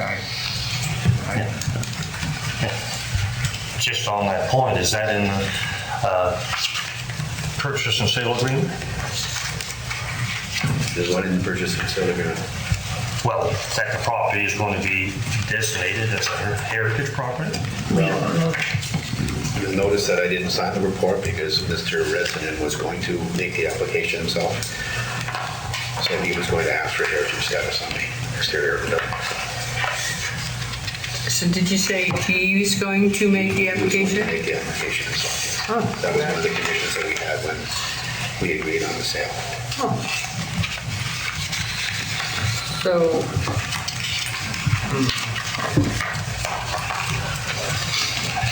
so it sounds like he's in agreement. Yes. Taking Councilor Bardo. Should the application say that the county's doing it on behalf of the owner? And then it clarifies that for future conferences. We don't have to. We do have the right to apply as a non-owner. Seems a little lucky. Well, I think there may even be a court case on it, but well, I don't know nothing about court cases. However, if Mr. what's his name, Ray? Was part of the agreement that he was going to apply for this, why aren't we letting him apply for this? Maybe he should be contacted. It would be almost better if he did it. And then well, we could wait. We could put it off. In fairness, council did give direction for us to do it. We did, but that was before. That was back in February. Yeah. But that was the direction the council gave. Yeah. That advice from discussions that did it. I agree that we've done exactly what we said. However, that's all we can do. That's right. Now that it's sold and he would do it, I would almost be tempted to, before we do this, ask him if he would not wish to do it himself. It's up to council. Ms. Hamilton, you want to address that? If you don't mind, I have spoken with Rico on a number of occasions, a couple of times regarding the heritage designation. I passed along the application to him a couple weeks ago. He was at that time interested. I haven't heard back from him, but it is on, depending on what happened today, was on my list to follow up with him regarding whether or not it was something he was still going to Thank you. pursue or not. Well, maybe we're better to move it ahead then. Yeah, I see the other way. Do you? I'm easy. I mean, we can put it off and ask him to bring it forward, or we can do it ourselves. I know council did direct staff to do it. Staff's doing what they were told, and here we are today. We've sold the property. Staff has brought it forward as they should. It's up to us what we want to do. I'm not open. Councilor Barno. I thought the direction was, correct me if I'm wrong, to have that, pursue that heritage designation before the sale.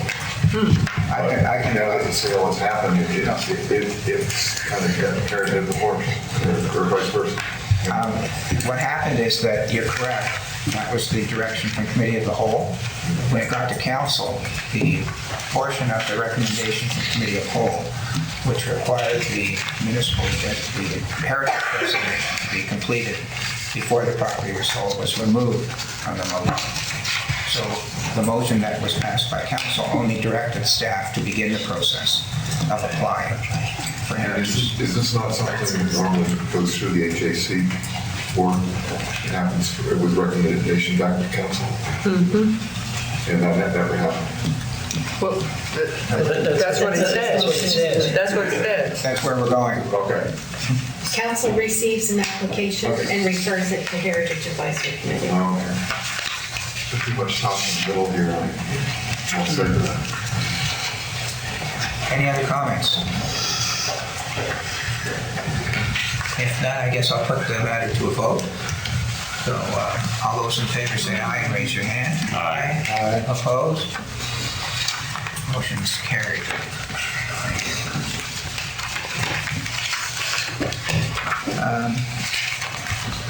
It is, what's next?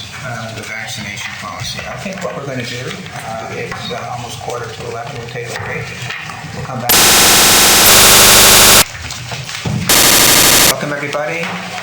We're back in session after a short recess. It's 11 o'clock. We're going to move to two presentations. First is from the Clean Annapolis River Project, the Executive Director, Mr. Levi Cleach. If you would like to come forward, Mr. Cleach. Thank you. I hope I said your name correctly. I apologize if I didn't. Very close, Cleach, but it's all right. It's like LeBlanc.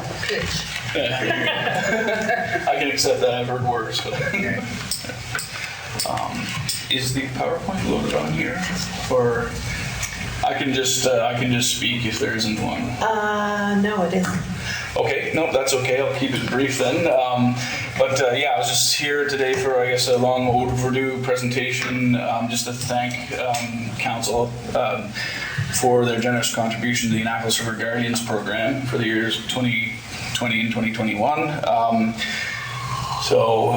Over the last year, we've continued our 30-year water quality monitoring program on the Annapolis River. We monitor 8 sites between Aylesford and Bridgetown in the non-tidal portion of the river.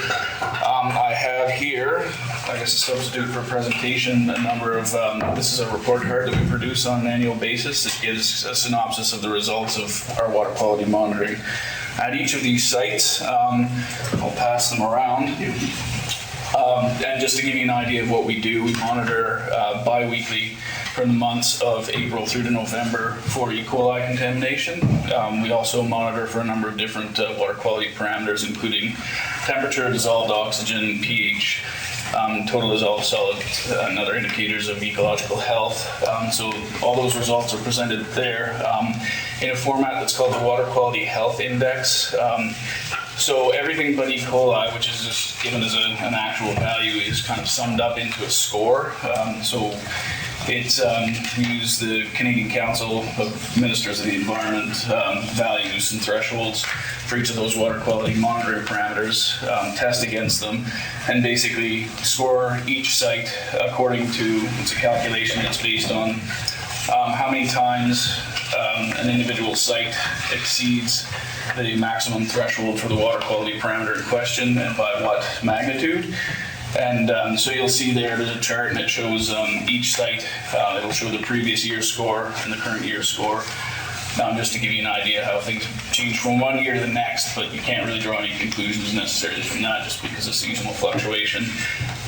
If anyone's curious to know a lot more, we do have a comprehensive report that we produce every year that's roughly 100 pages long that goes into a lot of details about each of these and discusses a little more about longer term trends. So we do like long-term trend analyses on each of the parameters.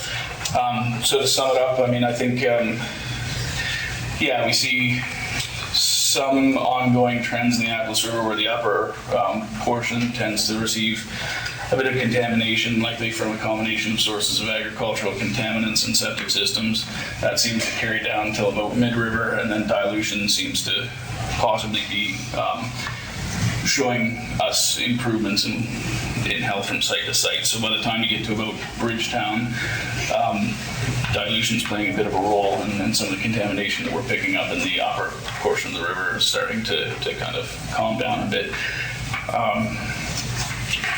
So I guess another thing to mention is that historically we had signs at each of the sites, and the sites are on bridges crossing the Annapolis River throughout. Those got degraded over time, and we took them down, and some of the money that was given by Annapolis County was used to produce new signs, which we have in possession and that we're going to be putting up this year. So I guess that's a synopsis of what we've done. I don't know if there's any questions from the floor, or if anybody wants to know a little bit more. Councilor Morrison? Thank you. Thanks, Levi. I always like hearing from you. Where do you send your 100-page report? We tend to we post it online, and we can share it with council.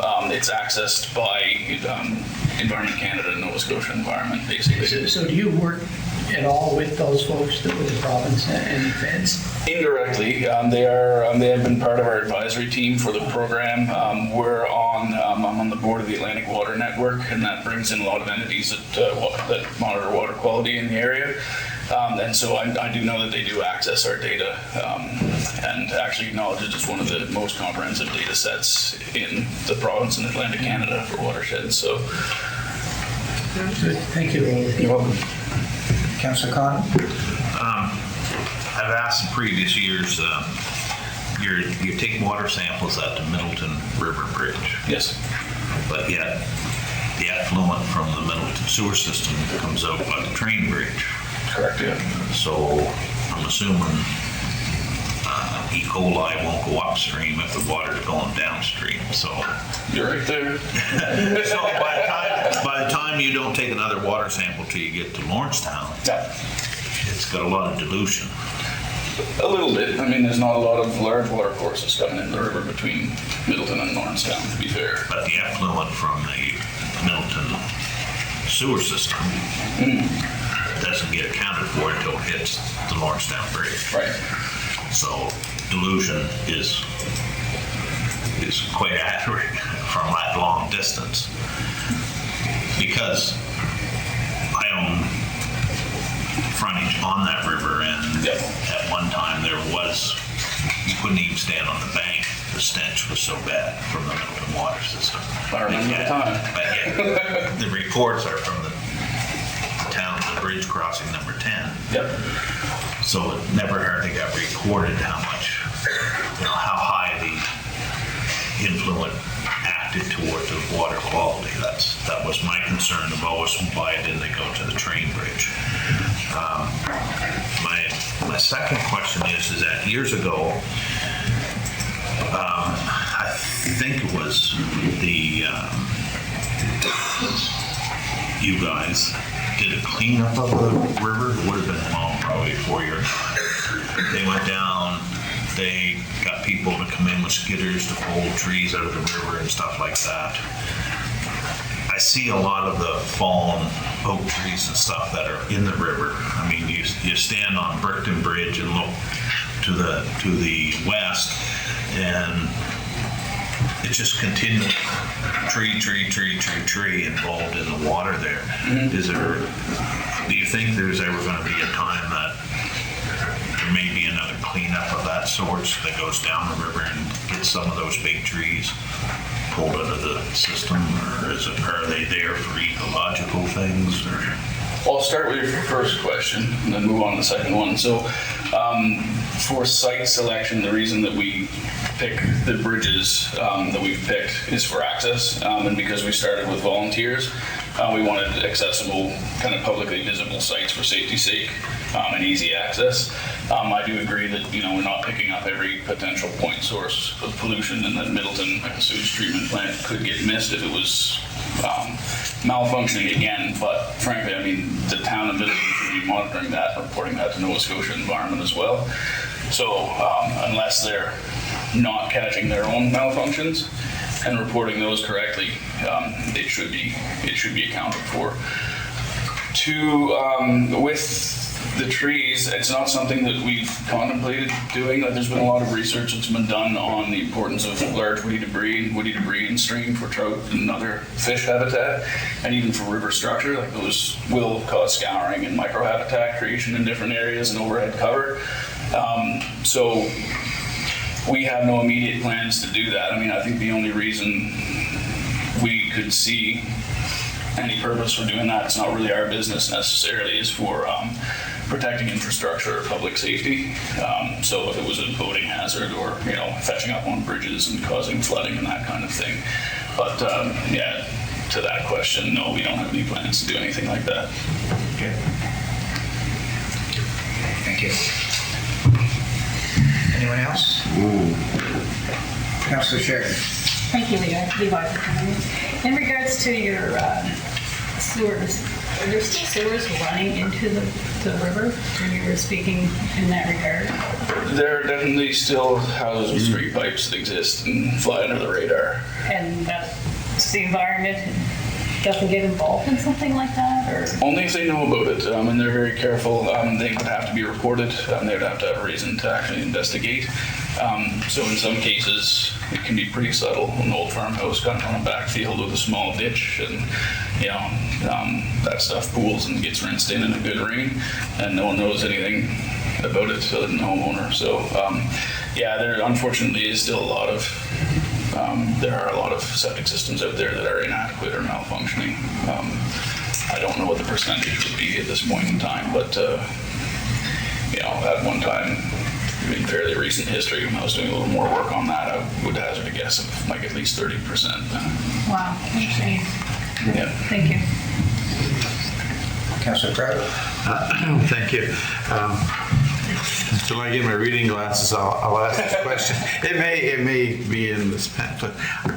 Overall, what would your consensus be, say, for the last 5 years? Has the situation regarding affluent pollution of all sorts, runoff, etc., for the river from Aylesford to Bridgetown, or actually from Aylesford to Annapolis, has it improved? Has it gotten worse, or has it remained the same, in your opinion? I think we're holding steady. I think we're gaining ground in some areas and losing ground in others. There's a lot of development that's happening, and there's a lot of improvements that are being made with farming practices. But yeah, it seems just from the data that we're pretty much holding steady. Well, that's a good middle of the road answer. I mean, we're not getting worse. That's well, that's a positive thing. But still, I'm sure there's work to be done. But thank you for your report. You're welcome. Anybody else? Oh, really?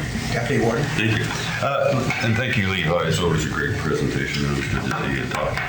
So my question is saturation points from septic systems. We have a lot of septic systems that are being created, and one thing and another throughout, and a lot of housing going into blocks, lots of houses into one system. And I wonder about the saturation point.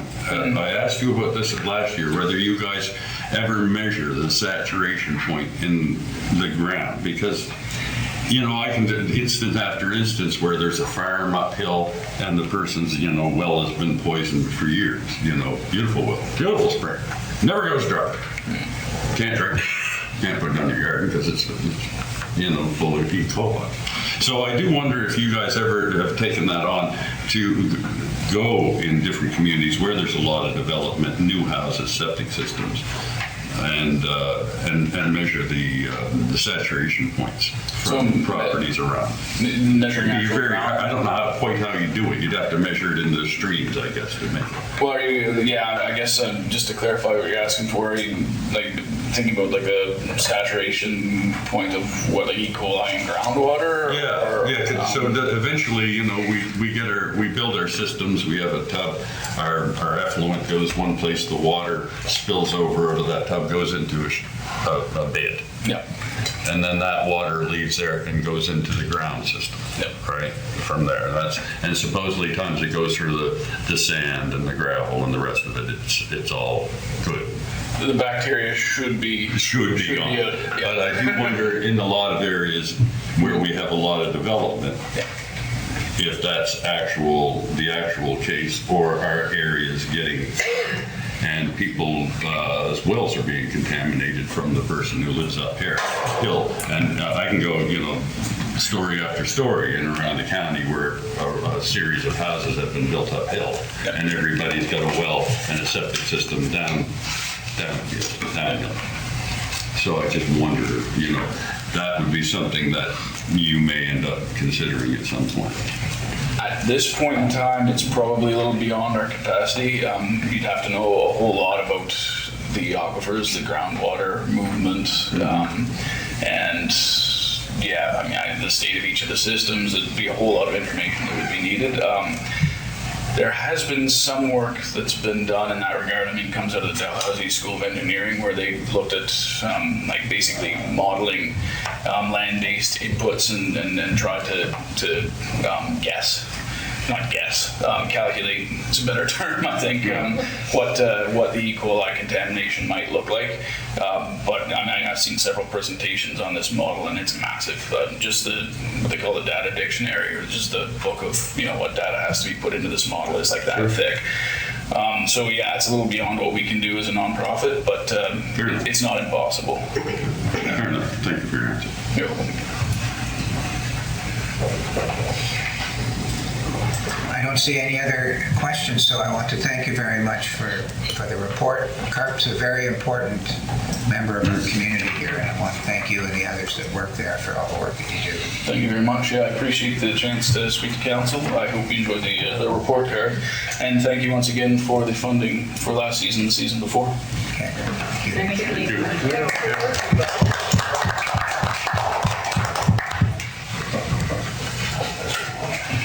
Next, Mr. Hutton, Soldiers Memorial Hospital Foundation.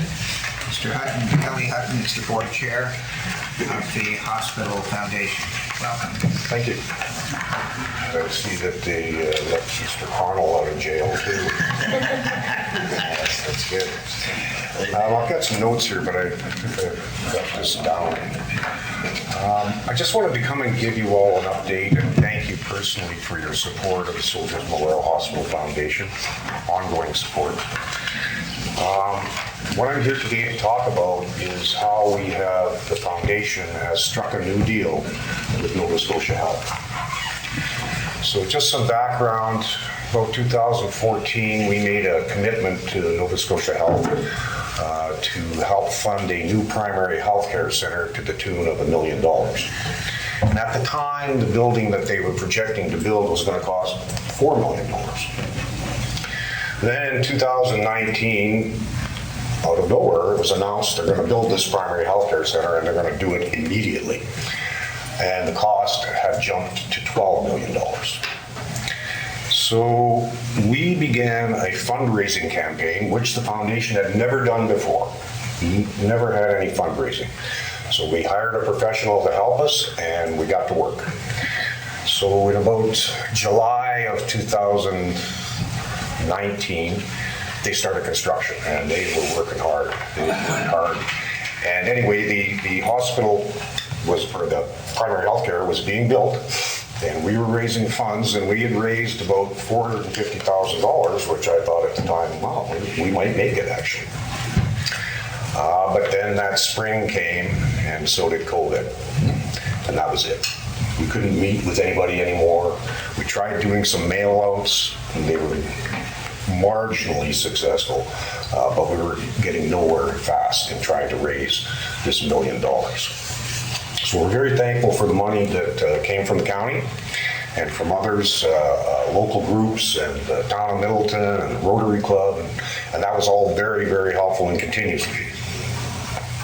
But the hospital was completed in December of that year. The primary health care center was completed in December and was operational. And it came out in the public that the building had come in $2.3 million under budget. So we looked as a board of the foundation and said, how are we going to raise any money now for a building that's comes in $2 million under budget and is operational already? So we sat back and had to think about what we were going to do. Because what were our options? We were going to either, we'd already given the health authority $200,000, and now we still owed $800,000. And what were our options? We were going to give them another $800,000, and this money was going to just disappear into the health authority with no benefit that we could see for the community. So I went to the health authority and made them an offer. And I said, what we will do is we will give you $300,000 tomorrow, and that will be the end of our funding for the primary health care center. But in addition, we will pay $325,000 for the CT scanner at Valley Regional as our portion of making that payment for that $1 million+ machine. And we will buy 7 heart monitors for Middleton to the tune of $165,000. So we will, in essence, have spent that $1 million, but the community will benefit from some of the things that we said we would do. Well, they came back and they tried to lowball us. I couldn't believe it. I said, no, we cannot agree to that. That will not allow us to do what we said we will do. So then they went back to the government, really, to the Department of Health and Wellness, and got approval for our plan, and that, in fact, is what we have done today. We have given them the $300,000. We've made the initial payment to Valley Regional on the CT scanner. There will be 2 more payments over the next 2 years.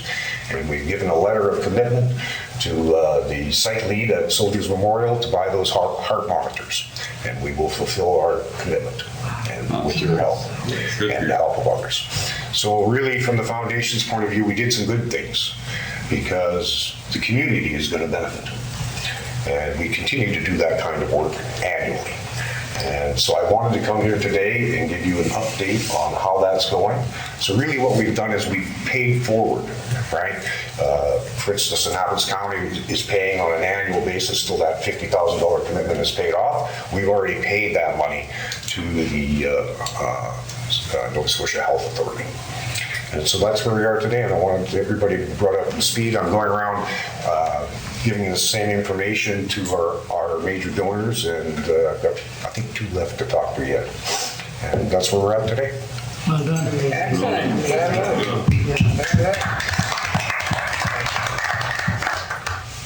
Are there any questions from Mr. Cotw? Yeah, Councillor Sheridan. I just want to make a comment. These guys have worked extremely hard. I was part of the board at the time they were doing this fundraising, and what they've done is incredible. And what Kelly has took upon himself and made that effort to reach out to the health authority. It's been yeah, and so I don't know how much more of this right here, but the foundation, when I became chair, didn't have a website. Didn't have a Facebook presence, right? We just were not in the 21st century. And so over the course of these last couple of years, with great support from the board members who all work really hard, and there's no laggards in the whole group, we have brought that foundation forward now to where it is in the 21st century, and people know that we exist. And we're getting out there in the public and spreading the word about the foundation. From being in jail to being in the Kingston Parade there the other day. It was really good, and the feedback we got from the people along the route was, to me, was amazing. And so that was great, and we're going to continue to do that kind of work. That's what we need to do. I mean, times are tough these days. We all know this. Your health emergency center here is closed, right? And the one in Middleton only operates from 7 a.m. till 1:30 in the afternoon, right? And I got really upset about all this. And actually put something out on the Facebook page, which wasn't well received by the health authority, whatever. But we took it down. And we had a heart-to-heart with the health authority, which really didn't result in much, but their hands are pretty much tied too. And if you follow the news across the country, it's the same across the country with emergency rooms everywhere being overwhelmed, being closed. between COVID and the retirement of doctors. It's just it's a harsh situation across the entire country. And there are many places in Nova Scotia that have little emergency rooms that are closed. So we continue to work, and you'll get a presentation in September from Ann Kroll on our physician recruitment team.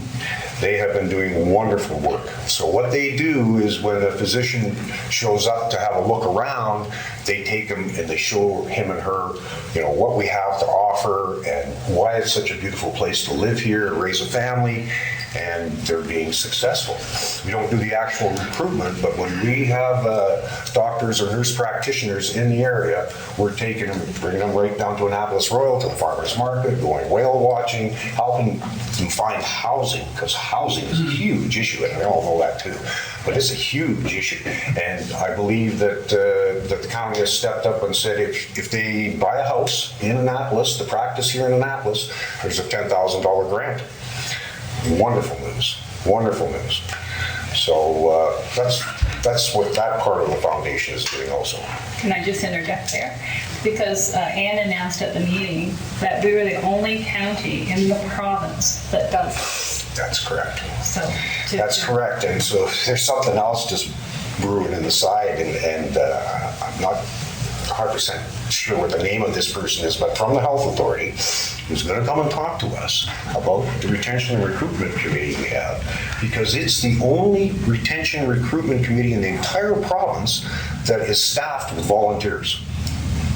And we have a great committee from Greenwood and Kingston and all over from Middleton that meet on a regular basis to see what we can do to help. And we go around, and I don't want to steal too much of Ann's thunder, but we go around annually, more than annually, and bring gift baskets and pizzas and to all the clinics that are in our area. And the people are very appreciative. It's great. And we do the same thing at the hospital when it's Christmas time. We buy them coffee and a donut. Everybody can have one. And there's draws for gift cards. So these are the kinds of things we want to do, and it's really on the retention side, because that's, recruitment is important, but retention is really critical. You don't want people actually coming here and a couple of years and then they move to Toronto, right? We want them to stay here and enjoy life here in this beautiful valley. One other thing that I'll mention on the recruitment part is they do have a program where they bring in international doctors. And they go through a series, 2 6-week periods in different places, 6 weeks here and 6 weeks there. And if they agree that they're qualified, then they go to work over in this place. And so Middleton is going to benefit from that, has already, and we expect that there will be another announcement of another new doctor within, I'm going to say, the next 6 weeks, which is a big deal. And there could even be another one coming by the end of September. So what's happened in our area, and including Annapolis Royal, is that we've had a large number of doctors retire. But they've all retired now. Now, they had patient loads of 3,000 to 4,000 patients, okay? Doctors today only take on 1,350 patients. So when you have one of these people retire, you need 2 or 3 doctors to replace them. But we're over that hump now, and so each doctor we get, as long as we can retain them, things are going to get better here quicker. So that's what we see coming. Deputy Warden. Thank you. I find it all very interesting, and you've done a great job up there. So we get doctors to come here. We give them little stipends to help them move in, and we get them here.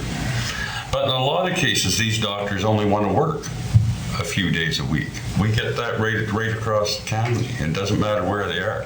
When I grew up, we had 2 doctors in Annapolis, and I don't want to go this route, but I'm going to anyway. One was liberal, one was conservative.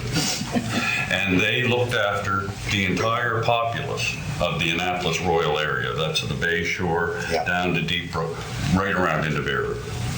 2 doctors did that for years. Population's gone down a lot, since those times. Doctors, we've got more and more doctors, but the doctors only want to work certain hours.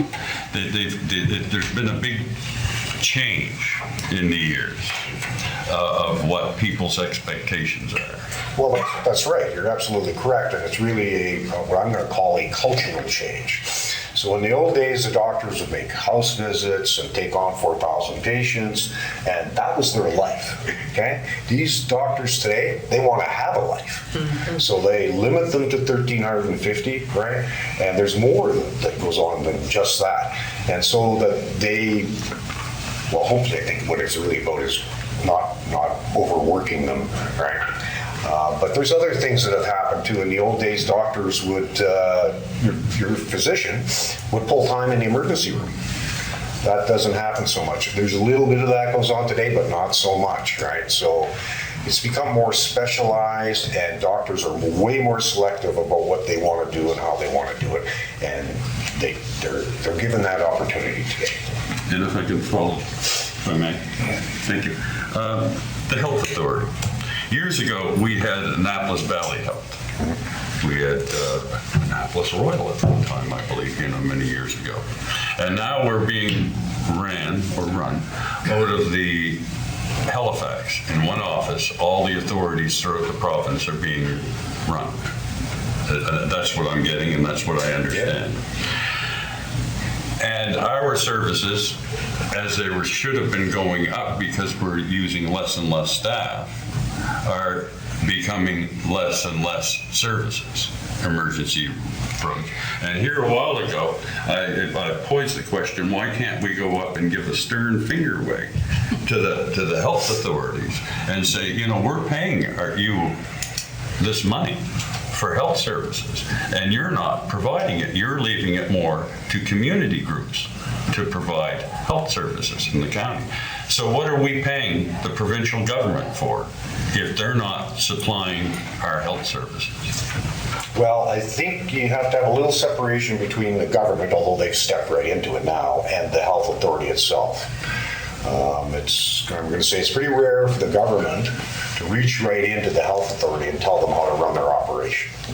Okay, so now that's changed a little bit since Mr. Houston got elected, and my personal belief is that the progressive conservative government has, and they said they would, made this more of a priority. So they're doing things like, there's this announcement today, they're increasing the LPN's seats in Nova Scotia Community College. They are increasing the nurses again at 3 different universities. That announcement was just today. If you want to be a CCA, I believe they are paying your tuition. All right, and so those are things that this government has brought in, but it takes time for these things to work through the system. I don't want to get in too much on the health authority. I think that my personal belief is that there's more than enough administration in the health authority. Okay, I mean, they got more directors than MGM Grant. So I don't want to go down that road. I can't change that myself. I have to deal with it. And believe me, I hear what you're saying about coming out of Halifax, because that's exactly the truth. We have VPs who are running this whole western zone that really, in my view, can't make a decision that has to come out of Halifax. Well, that just makes the whole thing longer and longer to get a decision, and then you got to try and track people down, and they're not available. So I think that the bureaucracy that some people may have thought they were getting rid of when they merged all these together, that hasn't happened. It hasn't. Now, to be fair, it's the same across the country. It doesn't matter which authority you go to across the country, they run into the same issues, same thing. So, we like to think that we have universal health care, but what we really have is rationed health care. That's what we really have, not universal. Mr. Hutton, we're over our time. I've seen some other hands up, and I'd like to get to them, so I'm going to move ahead, but with my eye on the clock. Councillor Longmire. I won't take long. No, go ahead. Thank you so much for this information. I do work in healthcare, and it is a crisis. And I thank you and your eagerness, along with those who work alongside you, as volunteers to fight hard for that next level of healthcare for us. I know it's strapped from Nova Scotia end to end and province to province and Canada-wide. It's an epidemic. I guess I would go back and I would just like to have just a perspective on recruitment. I know the culture's changing. I know the shift is there. I know work-life balance is at its all-time high, but it's at the expense as well of those who still remain, and we're burning down and burning out, and we're dropping off like flies now. So I guess I would just like to say, when we're recruiting, are we allowing those that are coming to us, wishing to perhaps seek us as a place to live and work, and to have that work-life balance, are they telling us what they're willing to do, or are they hearing what we need? Because I know as the emergency rooms close, and I'm not hopeful that they're going to open again. If we're allowing everyone to come and work daytime hours, ambulatory care services, and not be flexible or capable of running an emergency room, we're going to fail. And then we're going to be also failing at the regional sites and our tertiary sites. We can only handle so much more burden at the Yarmouth site and Valley Regional. And in between, there are no trucks, no ambulances. So I guess it just comes down to recruitment and adequacy of the conversation around the table when we're entertaining those humans who want to come and live here, reside here, work here. We've got to have some balance on what they're willing to do. So as I see Dr. Cotw and his wife will soon hopefully be joining us, my heavens, right? Right. I didn't want to lose him. I want her here as well, but she should have been alongside him at that time. I would say, are we going to be is she going to be joining us because no one else has? And we only have 2 in Middleton. So I guess I would just say the recruitment piece, I'm interested in what that looks like, and I know it's big. Thanks. Well, I'll just touch on it because time is of the essence. I think on a national level, but certainly on a provincial level, we need to maybe look at some of the ways we used to do things about recruitment.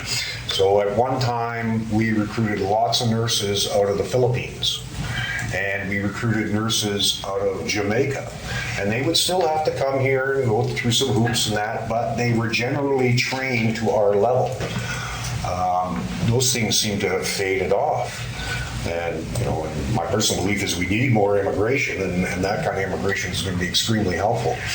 On the doctor side, I think there is room for improvement on bringing in international physicians. The process is okay, and we're one of the few places in the country that actually have that process. But just to end it, we're in such a crisis right now that we will pretty much take anyone who is qualified and their choice on what they want to do as long as they want to go in the system. That's how bad it is right now. Yeah, thank you. Okay, thank you. Councilor Price? Thank you, and I'll be brief. I appreciate you being here and the information that you brought us. I'm familiar with the recruitment team that you mentioned, Don Hislop and Kroll. I sat in on a couple of their early meetings, and they are doing tremendous work, and I'll say that. I would also be remiss if I didn't mention the municipality here has its own physician recruitment and retention committee. We're a lot smaller. We've met with a number of the players, Carmen Chakowski, Brianna Parks with the Annapolis Valley Board of Trade. We did a bit of work with Brianna last fall, and we're able to gather up items to donate for some of the baskets that were done at Christmas, and we help deliver items here in Annapolis Royal and so on. So, as Councillor Longmire said, it's such a burning issue.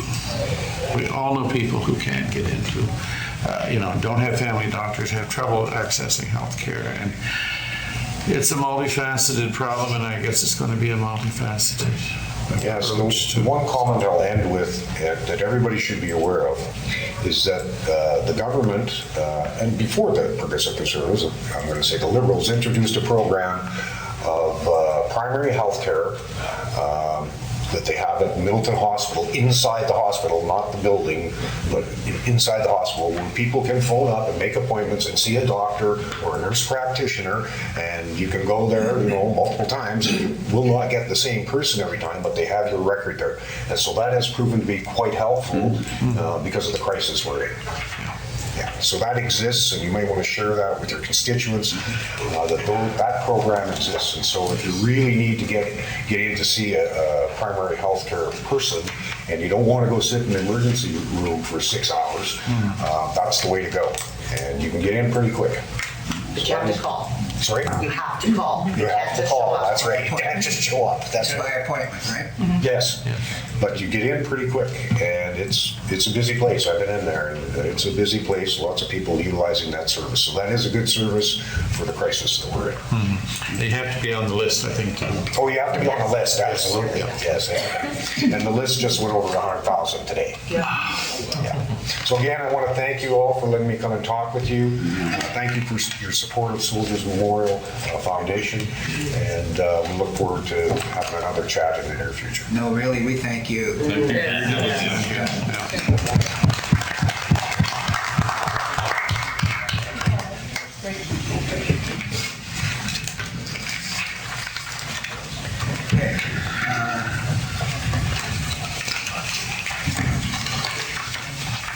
So we're down to 6.11. It's quarter to 12. I think we'll tackle this.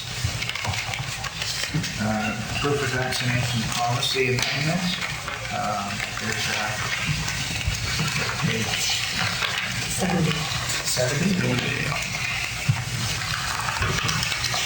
Deputy Warden. Yes, sir. Recommendation report, AM-2.7.9, COVID-19, proof of vaccination policy amend.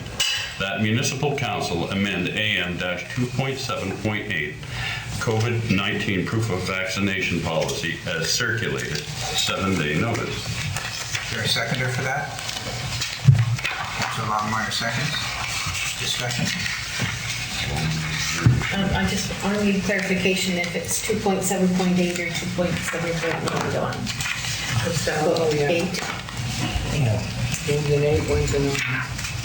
It is 2.7.8. I saw your hand up, Deputy Warden. Oh, yes. I'm just getting this straightened out. So it's 2.7.8 is the proper? Yes. Okay. Oh, yes, sir. If nobody else is, I saw your hand up. Go ahead. oh, thank you. Oh, I have something to read. It might not be a surprise to anyone present or anyone watching that I continue to have issue with the COVID-19 vaccination policy proposed by the municipality of the County of Annapolis. Section 2.1, titled Authority, claims that the Municipal Government Act gives us the power to mandate vaccinations of all employees and councilors. It does not. The provincial government has specifically stated that our offices have never been able to restrict even the public according to their vaccination status. You will remember that Warden Parish was told by Municipal Affairs that if we chose to implement such measures, we would be responsible for any legal action taken opposing such measures, which surely means that we should change the wording of the recommendation report, the section under financial implications, to something like pending legal outcome, because currently it reads none known, although we've been advised legal action could be taken against us if we implement these restrictions. Back to the proposed policy. Section 5.1, under mandatory vaccination, states that the county requires all councilors and employees to be fully vaccinated against COVID-19 in accordance with Nova Scotia's COVID-19 immunization plan. Can I ask, in this room, who has read the Nova Scotia's COVID-19 immunization plan? No, keep going. Okay.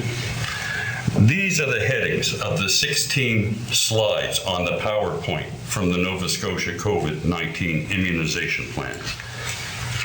1, COVID-19 immunization plan, March 23rd, 2021. 2, testimonial video. 3, vaccine supply received and allocated. 4, vaccine distribution plan for Nova Scotia, and it's a graph showing percentages of different types of vaccines. 5, immunization models of delivery, such as in clinics versus long-term care, home, etc. 6, research showing estimated intent of who and where people want shots. 7, a map of low temperature cold storage locations. 8 is a map of household populations around centralized community sites and driving time to cold storage locations. 9, prioritization by age, race, exposure rate, access to public health occupations. 10, a 3-phase implementation chart of those at greatest risk. 11, clinic locations. 12, more clinic locations. 13, more clinic locations. 14, expansion by April of last year to other locations. 15, central booking process. And 16, finally, the thank you slide. So, we have created a mandatory vaccination policy based on this document that says nothing about mandatory vaccinations. Then I spent some time trying to find out when the province of Nova Scotia did mandate vaccination for employees of the province, and this is what I found. COVID-19 protocol for mandatory vaccinations in high-risk settings, the PDF.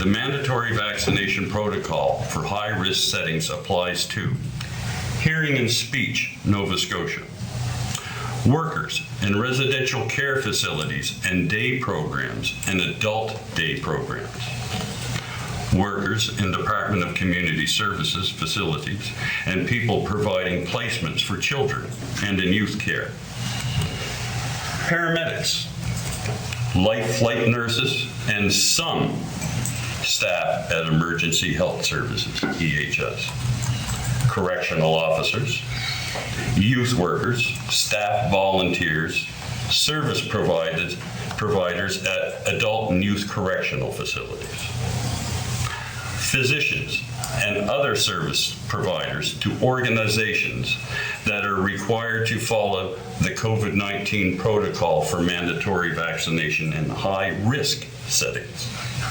Again, nowhere are the elected officials of municipal offices nor the staff of municipalities considered to be working in a high-risk setting. We have no expectation from the province to require a mandatory vaccination requirement at all. Then I'll move to section 5.4, which reads, if a councillor is not vaccinated, the councillor must disclose in writing to municipal council the reason for not being vaccinated. Municipal council will review the information and after consultation with the council, take alternative actions as follows. And I'll just list A off here. A, the councillor may be asked to provide proof of vaccine COVID-19 test result to the Chief Administration Officer on the day of or day immediately preceding any scheduled meeting.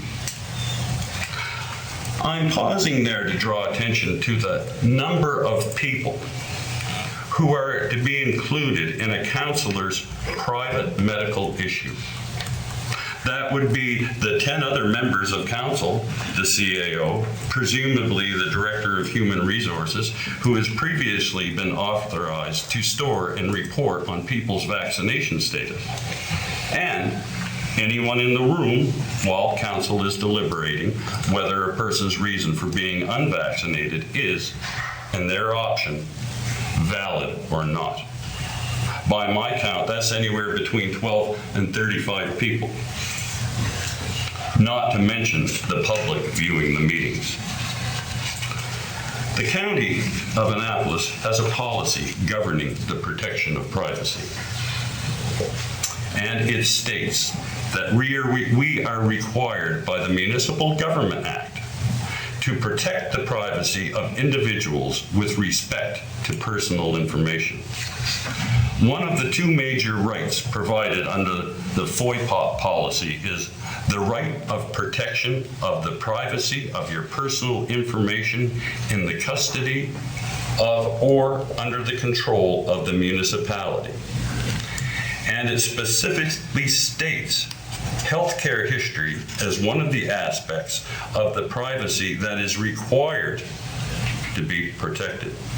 Further, it states that the administrator alone is responsible to protect this information. It does not put the responsibility of the protection of people's healthcare status in the hands of or to be discussed by council or any other staff present. This is the duty of care we are bound to protect, and it is the hands of our administrator alone. So much of that page, section 5.4, A, B, and C, plus section 6.3 that states how council can pass judgment on a councilor's vaccination status, reasoning, and determine the measures as consequence. All of this needs to be readdressed. We have to at least follow our own policies governing the protection of privacy. Even if we're going to ignore the fact that the province does not consider us a high-risk work site and does not require municipal offices to implement mandatory vaccination. I'll say it again. Some municipalities in Nova Scotia have no vaccination policy in place as they adhere to provincial expectations. And leave it at that. This policy continues to put us at risk of legal consequence, and I cannot support it. Thank you. Anyone else? Councilor LeBlanc? Well, I will just bring out one point and leave others to bring out other points. I'll speak on the point of on page 73, the 5.4 that the councilor, the deputy warden has pointed out. And I as well did not believe that a councilor should disclose to municipal council. I don't believe that has to be done. It shouldn't be done in open session. It's a privacy thing, but I do believe that it should be given to either the warden and the CAO, because this is definitely a policy for councillors and employees. And if the warden or the CAO had difficulty between the two of them, you can discuss manners or if there was a problem. But to discuss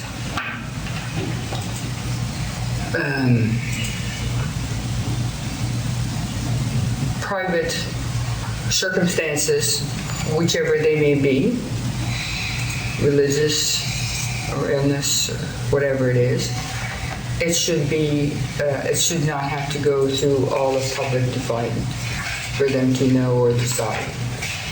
And I think that should be tighter. I have to agree with that point because I thought about it as well. So I'll leave my point on that for now. But I would come. If you want to make an amendment, we'll come back to you then. Is that? I will be coming back to that. I'm just going to wait till other people have made their comments, but I probably will make an amendment. Yes. Okay. Councilor Longmire, you had your hand up? Yes, thank you. So I would just piggyback on Deputy Warden Gunn and as well Councilor LeBlanc. Diane. Absolutely. We need to be private. We need to know and trust that the organization we work for with does hold that very close to their chest. Private and confidential. We do have a policy for that, and yes, I would agree, it needs to be tighter. So I would definitely be on board for that. As we've just heard, healthcare is not in a good place. Be it we want to believe that COVID was a part of it, we know it was. There's proof of that. We also have an aging population that are at risk. All aging people do not live inside elder homes, nursing homes, hospitals. They are among us in our communities each and every day, everywhere we visit, a grocery store, a family member's house. We none can know all of the health concerns, challenges they might face. We might think we do, we don't. So for the welfare of all people, we have to do our best part. And I think that in the beginning, this policy represented stepping up to the plate and represented us being a leader. I have talked with other municipalities, and no, in fact, some of them said these words. They were afraid to enter into any type of policy. Well, I'm not afraid. I see it at ground zero. I see it each and every day. And, you see it through the eyes of those patients, you see it through their families, and it's a true, it's no longer a crisis, it's beyond crisis. It's only one part of what's failing health today. So if we can in any way do our best part, I think this policy, as long as it can still allow us to be flexible people around the table and be kind, considerate, respectful, in confidence of each other's health, then I think it should not bring about much challenge. I worry less about the legality because I think the greater is the greater good for others. There's always implications. My gosh, it's endless, right? I trip over something walking down the hall to the bathroom, there's an implication. There's new variants all the time. Like we're not going to be away from this, and we're only going to end up facing something down the line. So, here we are, we're talking about COVID-19. So let this be the test that we take. Let this be a policy we can adopt as we work through it and make it tighter, smarter. I do want to remind us, we work for the people. We're hired by the people. We pay our paycheck. So I don't feel good to go out into the public eye and meet among people if I haven't done my part. I'm a healthcare worker. That's the goal, right? But I'd like to think that we all see it in each one of our walks through each and every day. That, we have an obligation, a responsibility that we see each other through this and that no ill effect come. So I would say, let's just be smart about it, be polite about it, and work through it and make it the very best policy it can be and show up as leaders. Whether there's other municipalities who salute this and take this on, matters not. I don't look around and say what everybody else is doing. I'm going to say here today that this matters to me, and I hope it matters to us. Thanks. Anyone else? Councillor Sheridan. So in regards to it's called COVID-19 vaccination policy, is that something maybe we should amend to put to any type of virus? Because it's not just going to, like COVID's now on its way out, but something new could be coming in. And then we'd have to start from ground zero again, a new policy. I'm just wondering if it should be named something else. Just a question. You make a amendment, or I'm wondering what others come think. back to you if you want. Come back, Do you hear please. others? I'll just make a note of that. Thank you. Councillor Pratt. Thank you. I'll start by saying that I jumped at the chance last night to get my second booster. The minute it opened up on Friday morning, people looked them. I don't think I have the right to insist that everybody get that booster. I do see individual choice. However, I agree with Councillor Longmire and others who've said there are the aged, the immunocompromised. There's a new variant coming, whether we like it or not. It's rife in parts of Ontario. We haven't seen the ass end, pardon my language, of COVID, in my opinion, and we're not likely to for a number of months. I hope to be proven wrong on that. Tell that unless I'm speaking, I usually wear a mask here, and when I'm out and about, I deal with a lot of seniors on a weekly basis in my district and beyond. I've had family members who have had COVID. It's not an easy thing. And we all know people in our lives, I'm sure, who are going through medical difficulties at the present time. And for all those reasons, I feel it incumbent upon myself to be very much in support of this. And that's not to take away anything from my fellow councillors' comments. I'm not here to try to convince others to think my way. I don't think that's my job, but I am very much in favor of this. I think we owe it to those of us who are here together and those whom we interact with on a daily basis to do what we can to try to limit the spread of this. And by that, we have to respect others' rights as well. That's my thought. Thank you. I have some, do you want to speak before I do? Before or after, doesn't matter. Okay, well, I'll go ahead then. I'll come back to you, Councillor Barlow, if that's okay. I felt that Councillor Longmire's comments were very eloquent and spoken from the heart. Yes. And she lives in that health system, and we all know it's broken. And I completely understand where she's coming from, and the others that have spoken, Councillor Cotw. However, I'm going to vote against the change in the policy. I'm going to start off, I've thought a lot about it, and written down my thoughts.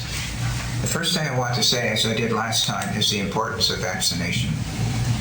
The only reason that we may be coming out of the state of emergency is because of vaccination. It's because we've climbed to 80% or more of people being vaccinated. People are still getting COVID, but when we hear that, we don't think it's a death sentence anymore like we did 2 years ago. We think somebody's sick and they're going to get over it. So vaccination is very, very important. And I'll say a number of times now that if any one of us aren't vaccinated, I think they're foolish. I'll say that right now. Now, I apologize perhaps for being a lawyer, but I recently read a case over the weekend that Councillor Redden had given me, which in fact was a case involving this municipality back from 2005, and it went to the Court of Appeal. And in that decision, the Court of Appeal said that councillors are not employees or agents of a municipality. Okay, so I'll say that again. We are not employees and we are not agents. In other words, the municipality is not a principal and we're an agent. That's from the Court of Appeal. We are put here by the electorate. We aren't employees, we were elected to be here, so we're different from employees. But having been put here by the electorate, I think we are role models. People look up to us. We shouldn't be driving our cars recklessly. We shouldn't be drinking to excess in public. I take that as an obligation as being a councillor. And also, I would think that as a role model, we should all be vaccinated. as being an example to our community, despite one's own views, other than if there's a medical reason for not being vaccinated. The policy that's before us, if a counselor doesn't follow the policy about disclosing his vaccination status and going through the other parts of the policy, then this council can say to that counselor, you can't come here anymore. You have to be up on the screen. You can't come, you can't be with us. Now, I think that's dramatic. I think that the people that elected that counselor could complain, I should say. Now, back when we had the state of emergency, things were different. I felt differently about it. But as we all know, last week, all restrictions were removed. There are no restrictions in this province other than in certain places like hospitals. So, as Councillor Sheridan said a minute ago, COVID's a contagious disease, for lack of a better word. I don't have the right medical word. So is the flu. So is a number of other things. And we trust counselors to take care of themselves and not to come if they're not feeling well with something that could affect the rest of us. So in my view, since there's no longer a state of emergency and no restrictions, then we're in a difficult position to tell counselors that they can't come here. Now, we can't, as a council, we can't tell counselors certain things. I don't think we could pass a motion saying you have to wear a suit or tie. Okay? So can we pass a motion saying you have to be vaccinated? Maybe you can, maybe you can't. I don't know, to be honest with you.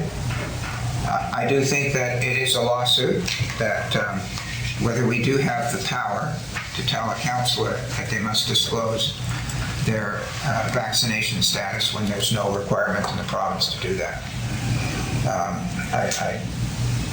I think it's a lawsuit that could go either way, but since we go about our daily lives without having to prove our vaccination status, and we all go to different meetings and different places to congregate without proving our vaccination status, I'm of the view that let me put it this way, I err on the side of not wanting to go there.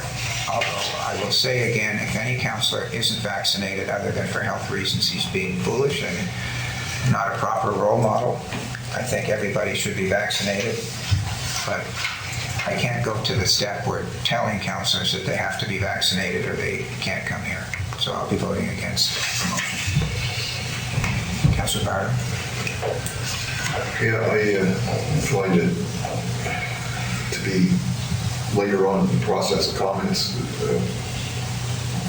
to hear what everybody's saying, so that it kind of sparks other thoughts while you're doing it. But I had strong thoughts on it to start with, but I have to say that I agree with Councillor Longmire on how she presented the needs of the healthcare system, and I have other points that I agree with other councillors. It saves me from getting too long-winded because they've already said it. Councillor Sheridan on how to. I have as well in the past stated that I think that we should have a policy for any of such. We don't know what's coming at us in the future. It shouldn't be designated only COVID-19. It should be a policy for that will cover something that comes up tomorrow, as well as vaccination is a crucial component for control of health concerns. Like we should have learned from the past with the MMRs we've taken when we were kids, and to protect us from some of those viruses that could wipe out large portions of our population. We need to be considering everyone else as well as ourselves. This policy isn't, like I said, just for the here and now, but to as well give means for future protection. Point that Councillor Long made as well. I think that as much as I want to vote this in, I think it needs a little tweaking as well. And if we don't get it right on this time, there's nothing saying that we can't amend further in the future if we see where we deem it useful or necessary. But the point about in 5.4, privacy issue, I think that's a concern that is valid, but we have things that council deals with in everything else we do that we send to in camera, and that's where it should be dealt with, not in open public forum if it brings up personal issues. If we have to go that far, and we can't determine at this point what all is going to come up in the future with other issues.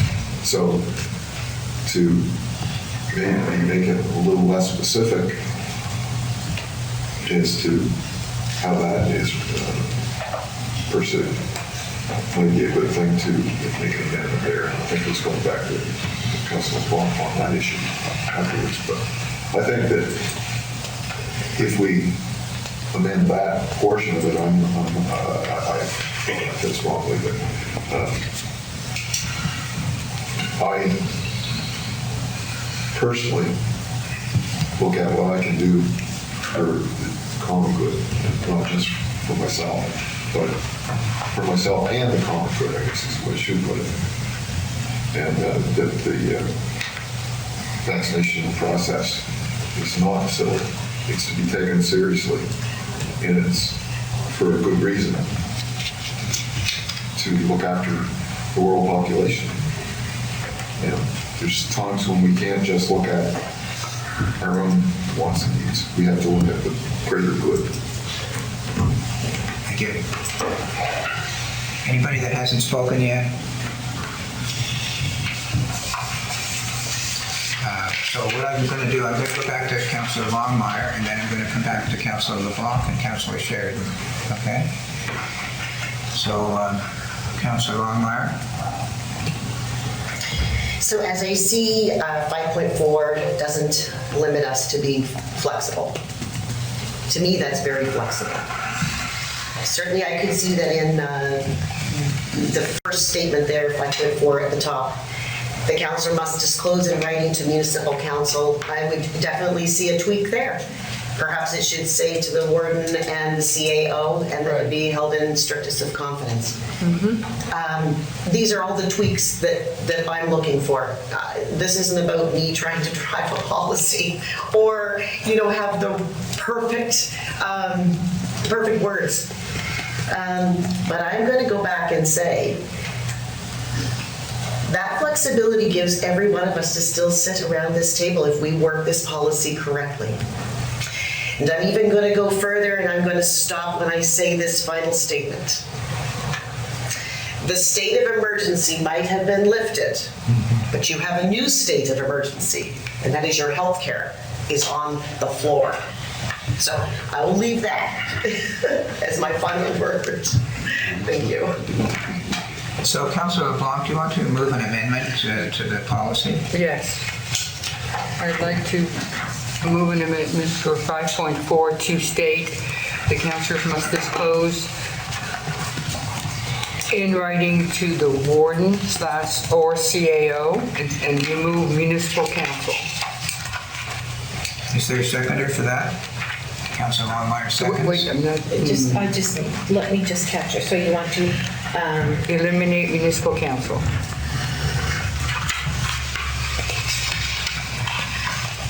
The warden or the CAO. Warden or CAO. remove municipal council and add in its place warden or CAO. Okay. And also in the starting of the next sentence as well, you remove the municipal council. will review the information. I think that the warden and CAO should review the information. So it's 5.4 and 5.4A, that change? No, just the top part. Oh, in both places, in the Yes. first part, okay.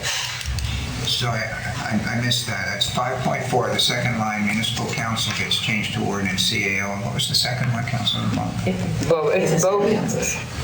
Oh, I see, it's the same both. line, yeah, got it. Yeah. Got it, sorry. It's been moved and seconded. Who was the seconder, sorry? Councilor Longmire. Discussion, Councilor Morrison? Thank you. I am strongly not in favor of inserting the CAO into the process. We are elected representatives. We have a leader, and I am confident that organization is confident to carry out what is necessary under this article of this policy. And I would like to make an amendment to the amendment that we delete "or the CAO." Okay, is there a seconder to that amendment to the amendment? Councilor Longmire, your second. Discussion on the amendment to the amendment, which would, in the end, change municipal council to just warden. Mr. Dick? Thank you for saying that, Councillor Morrison, and thank you for seconding that. It is like an extremely difficult position. You put the CAO in and make a recommendation to somebody he reports to, or she reports to. So I appreciate you saying that. Councilor LeBlanc? So this statement is only for councillors completely, except for 5.4, we go back to the employer will provide councillors and employees. So do we have to have a second sentence or something separate? I don't remember if there's something separate for the employees. That's what I'm just. I'm reading it quickly and I might make a mistake, but 5.4 seems to refer only to councillors. I agree. So I'm looking, what do we have for the employees? And I think that's covered, never mind, under the 5.3. Okay, anything else on the amendment to the amendment? Meaning that the disclosure will only be to the warden. Seeing none, I'll call for the vote. All those in favor of the amendment, raise your hand and say aye. Aye. Opposed? Nay. One nay. 10 to 1. So we're back to the amendment. The amendment is to remove the words municipal council in the second line of 5.4 and replace those words with the warden. Any discussion on that amendment? Councilor Hudson. Yeah, I just want to make note of one thing. Councilor Longmire just brought that to my attention. If you look at A and C, you will see the word may. Sorry, Councilor may. I'm not with you. And under 5.4. Oh, under 5.4. Yeah. An A, the councilor may, and in C, the councilor may. I think that's an important word that's there. We're not dealing with that. Are we dealing with A, B, and C? We're just dealing with the top part. Am I not correct? Well, no, we're dealing, he's making a comment with respect to 5.4A. Yeah. And you're right, it might be a separate motion. Yes, it is. Yeah. We can go to that next one. Right now, the motion is only with respect to the second line of 5.4. So, Councilor Hudson, you can bring that back up when we deal with this motion. No, I just making the point is it's going to read, the warden will review the information and after consultation with the councilor, take alternative action as follows. And I don't think it's necessary to be brought forward separately. It just says that the warden may ask the councilor to do different things, right?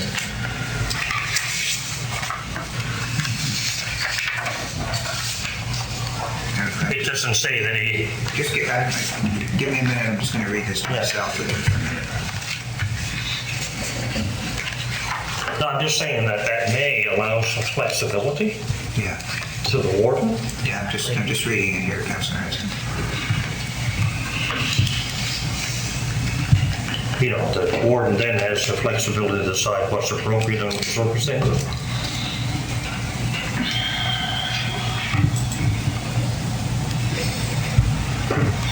It would seem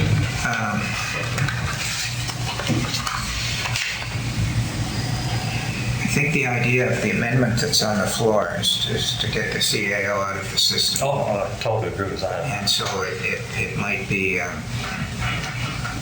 a separate motion on 5.4 bracket A to change chief administrative officer to the ward. That would be a separate motion. That's the way I see it. So we're still dealing with the motion on 5.4, the second line, the amendment, I should say. Deputy Warden? Thank you. It really doesn't much matter what, we can change this in that 5.4, but if we go back to our, the policy governing protection of privacy, that says that it'll be, the duty of care is bound to protect and in the hands of our administrator. So we can change that all we want, but the long and the short of it is if we go back to our privacy protection policy, it says that the duty of care is in the hands of the administrator. That's what it says in our privacy. And I mean, that's on our website.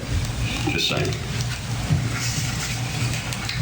Any other discussion on the amendment? Not seeing one, I'll call for a vote on the amendment to change the word municipal council twice in the second line of 5.4 to the warden. All those in favor say aye and raise your hand. Aye. Opposed? Nay. One nay. Recorded. Councillor Hudson, let's go back to you now. I don't know what more I can really say. I just believe that with 5.4A and well, particularly that, well, I would recommend you remove the chief administrative officer's name from that. Put the word. To be consistent, I think we'd have to change that. Yeah. So I would make that a motion to remove that. So your motion is to take out the words chief administrative officer in the second line of 5.4 bracket A and replace it with the warden. That's correct. Okay, is there a seconder to that? Councillor Crouch seconds. Discussion? Seeing none, I'll call for the vote. All those in favor, raise your hand and say aye. Aye. Opposed? Motion's carried. Oh, no, one nay, sorry. Okay, we're back to the main motion as amended. Any further discussion? Councillor Cotw. I'll be supporting the motion on the aspect that I think that we are looked at as leaders, and I think that we should approve that. Yeah, fair enough. Further comments? Right here. Thank you. Okay. Okay, and I'll make it sweet. We are looked at as leaders, and not everyone in this world is thinking right along the same lines. We all are. You can lead one way, you can lead another. I'll leave it at that. Thank you. Any other discussions? I'll call for the vote on the motion as amended to adopt this policy, or I guess it's change the policy. All those in favor, please say aye and raise your hand. Aye. 1, 2, 3, 4, 5, 6, 7, 8. Opposed? Nay? Nay. Two nays. Thank you, Council. So it's 12:30. Good time for lunch. One moment. We were going to make an amendment to the subject of the vaccination policy. So the subject itself is just titled COVID-19 vaccination policy. I don't know what word we could put in front of it because we don't know what viruses are going to be up and coming. I guess virus vaccination policy, or I honestly don't have the word for it. But this only covers one type of virus out there. We know there's more coming, different types. I would like to make an amendment to change the name from COVID-19 to something else, but I don't have the name. If somebody can help me. Best disease policy. Best practices against contagious diseases? Contagious? Sure. Okay. Contagious disease. And if I could interrupt you, Councillor Sheridan, Ms. Campbell, you wanted to say something? Might I suggest pandemic might be a good word? Yes, thank you. What did she say? Pandemic. Yeah, pandemic policy. Mr. Dick? And I would only caution in that if there is something else that comes in the next year or so, the requirements might be different than what you're asking for here. So I would be cautious as to say, do the exact same thing, because it might be something that the variant might be different, that men can attend, women can attend, or vice versa. And if you do it that way, you're going to be pigeonholed into it. You're going to have to change it and have a 7-day notice. So my suggestion would be to leave it at COVID, and if something else surfaces, this is my opinion only, then we can draft something to accommodate it at that point. That's fair. Thank you. All right, Councillor Sheridan? Yep, that's great. Thank you. Councillor Bardo? Just to cover,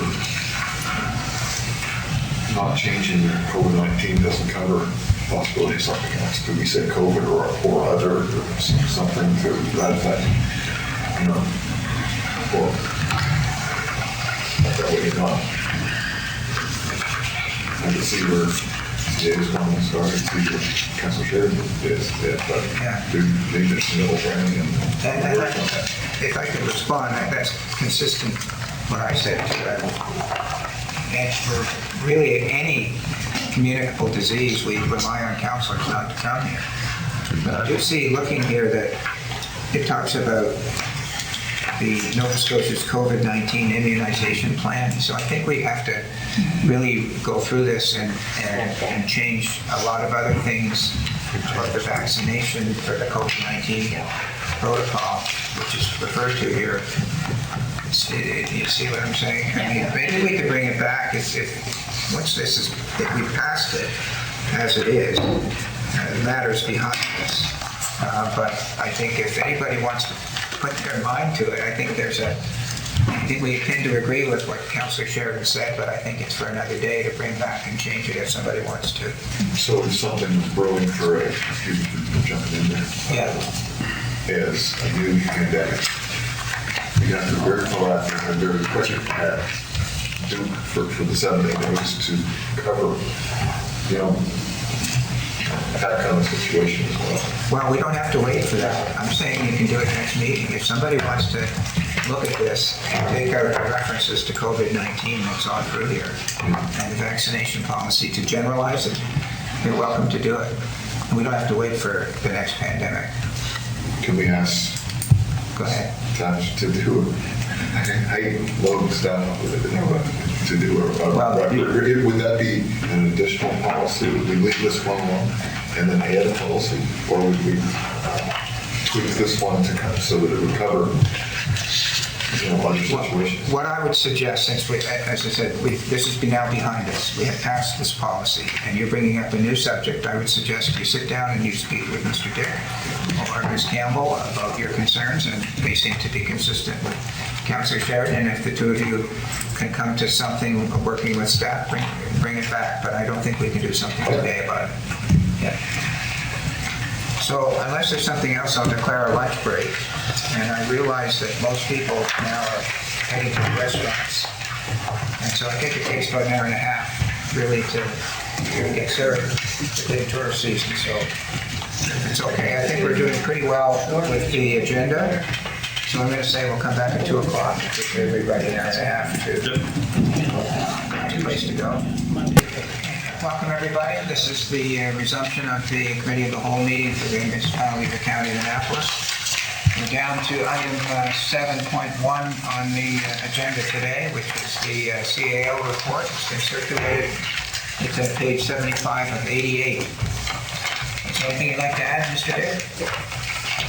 Are there any questions for the CAO?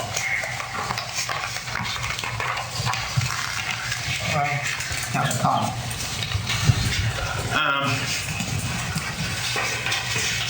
My question to the CAO would be is that we make several motions every month at council. We have not a lot of of information on some of those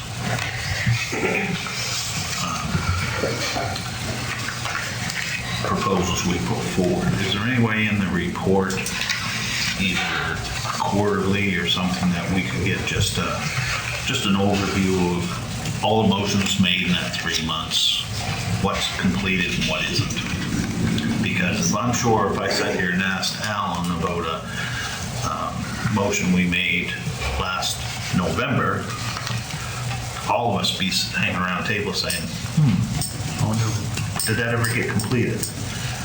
We have nothing to recognize what's been completed and what isn't. So one of the things that I've asked for is at the back of every agenda, a list of the outstanding items, who it's been assigned to, and the expected completion date. Thank you. Did I see your hand up? No, well, yes, but, Okay. and that was just that. Same thing? Yes, same thing. Deputy Warden? Thank you. So, the former C&D site in the west, how are we doing on that? I've heard stories that there's moving stuff out of there to make room for more gear, that we may end up eventually moving our public works up there. And So I guess I can say it in two phases. There's what I would consider the old waste transfer site. That's the coverall with the building in front. The plan is subject to council's approval. We would like to consider moving the public works departments there. So we want to do some work in the front building, and there's certainly enough capacity in that coverall to house all of our equipment. There is, I think, if you may recall, Jim had mentioned that there's some space at the back of the building that we could have salt and sand storage right at the back of the building.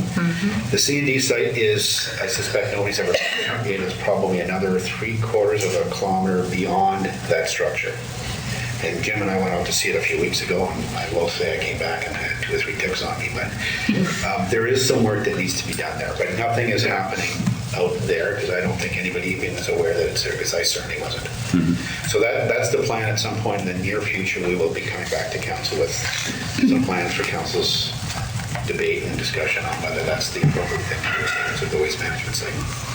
thank you. Can I just pick up on that? And, you indicated the other day to me that the reclamation plan that we have to have completed by December is shortly to arrive. Well, does that dovetail into the decision about maybe moving public works there as to what we may or may not have to do to the site depending on? So that the report isn't finished, and I don't want to put words in Jim's mouth, but the extent of the work that we would have to engage in is minimal. And when I say minimal, relative, it's all a relative term. So that would not impact us moving there. I suspect we would do the reclamation before we'd even move there. Thank you. Councillor Hudson? Yes. Is there an update in respect to the Zoom calls with the internet provider and the steps moving forward? The warden and I had a conference call with them, how long ago? 3 years? June the 15th, because I had it in my report. I would leave that for the warden to speak to that. I'll speak to the call, but I really don't know anything since then as to. Yeah, so virtually, other than I've received virtually no calls since then, and there were some issues, I think, with a woman that you had been out with that day, and somebody else had mentioned her name to me a couple of times. I spoke to her 3 or 4 times. She does have access now. They hooked her up the following Monday. And I guess the biggest takeaway that I had from that is that there's some stories being told that aren't true. And they're coming from the former provider. That the costs are going up, and there's a bunch of, and I don't want to get into those specific details, but I think that was the biggest takeaway. And certainly the new provider was making every effort to amend those untruths and dealing with the circumstances as they were dealt with. Councillor Cotw? Thank you. It's not in the report, but this may be time to bring it up. We got an email a week ago about a 2-day road trip that was in the planning stage. I just wondered if there were any dates. And to visit, we weren't going to Vegas for those tuning in, but to go and visit the various sites within the county. Apparently, it will not be in August. Okay. Because council doesn't want to do anything in August. So the plan would be to do it early September, but not 2 consecutive days. Not consecutive Not days. 2 consecutive days. Okay. It's just too much time. I mean, each day is almost a full day. I do have an itinerary set out, and we do have some fun activities planned. We even have a barbecue planned. Sweet. Throw a ball too. Oh, barbecue, the cook is there. Oh, Oh, thank you very much. I was just curious. Councilor Von Meyer? Yes.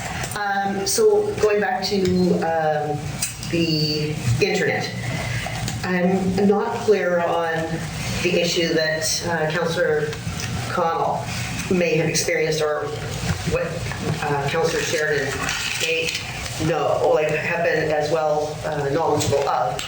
But this might be some part the same issue I'm challenged with, but ExploreNet and being a previous customer and not being able to get hooked up. You are? So, no, I've got citizens in my district who are previous ExploreNet customers. Now, whether that meaning they've bought a house that had already been hooked up by ExploreNet, and now it's no longer theirs, it's a new customer, or whether they were a TV or another service through ExploreNet and cannot get hooked up with fiber optic. I'm just wondering, has that played in any discussions anywhere? Because That in particular, this is the first I'm hearing of that. But if you would like for us to look into that, I'd yes, that'd be great. Okay. Thank you. Councilor Connell? Yeah, and I had this in a phone call and discussion with the gentleman in my area. He stopped, talked to the ground crew, and asked why they weren't being hooked up. And they're still going back and saying they're not getting permission to cross waterways. So the lines all ran, all up through Brickton, all up over Mount Hanley, but no one's being hooked up because they've got a water course across to be able to connect. So everyone's being held up again because of the water course there. So all I can say to that is the last time this happened, the warden got in touch with somebody from Nova Scotia Power, and it seemed a lot of those things were resolved within a few days. So my suggestion is you might ask the warden to make his phone call again, because it really worked well. It really worked well the last time. And the other thing is that the lady in Marshall did get hooked up. I was there last night. She phoned to pay her bill because she's very adamant to make sure she's paid in advance. And they had no record that they were a client. This hand doesn't know what this hand's doing. Happens. Councilor Bardo? On the same issue, 201, everywhere in my district, when this all started, it was nobody, but ended up on the #1 highway, ended up getting hooked up. Now, it was a year ago, I think the warden called MSPI, and they got the ball on that. And they were using the excuse that water courses. But then this spring, they came in and at Salt Creek, which is quite expanded, and they come in, they did it. And I said, there, tomorrow, we'll start on that. Well, guess what? They went away, and nothing happened for a while. And then all of a sudden, the cable trucks started coming again, working down all the way up through, still working on it. And they said before they did everything except the water courses, and once they were in, then they could hook up. Well, I guess there was some more lights. So because otherwise they would be still working on the rest of the lines that had nothing to do with the water courses. So I just kind of said, oh shit, what now? And originally, probably all remember when we had, I'm not sure if they were down here in person, but it was down Cornwall, or it was a Zoom link or not, but they promised us, they said, as soon as NSPI got their stuff done, they put extra crews on, but they couldn't put any more on at that time because they were being held up.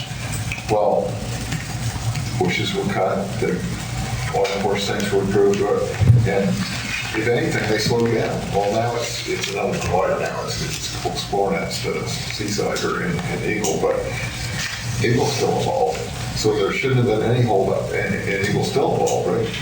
So a lot of the root problem lies back to Eagle, because Seaside couldn't hook anybody up until Eagle won the line. So, but we're still in a lot of areas. Some areas they're not up, but maybe instead of support some of my customers across the river, and they weren't calling me as much as they want, I could have said more, maybe, oh yeah, I live. I don't think that would have did any good, but there's definitely a disconnect there on I think the phone, and it hasn't released itself yet. It's still there.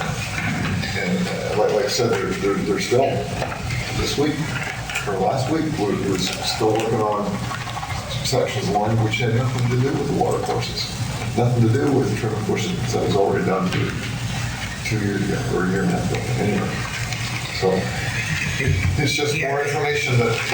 If I could say something on this, and maybe Councillor Sheridan has another similar story. Well, I was just going to mention that I did have someone call me in regards to the phone number that we have on our website in regards to Eagle or Explorenet. And when they called it, it said they needed a code or something to put in, and they were getting nowhere. So I don't know if that needs to be looked into to find out. That's exactly where I'm going. Okay. So to jump ahead of it, when CAO and I had the call with Explorenet on June 15th, in my notes preparing for the meeting, and I said this to the Explorenet people, I didn't know if they were going to say to us, look, it's not your business anymore. It's our business. Nice of you to ring, but we're not talking. We paid you a lot of money. Or were they going to roll up their sleeves and help us? And I got to tell you, they rolled up their sleeves to help us. They really did. They were quite amenable to all of the complaints that we told them about. That was on June the 15th. This is now the middle of July.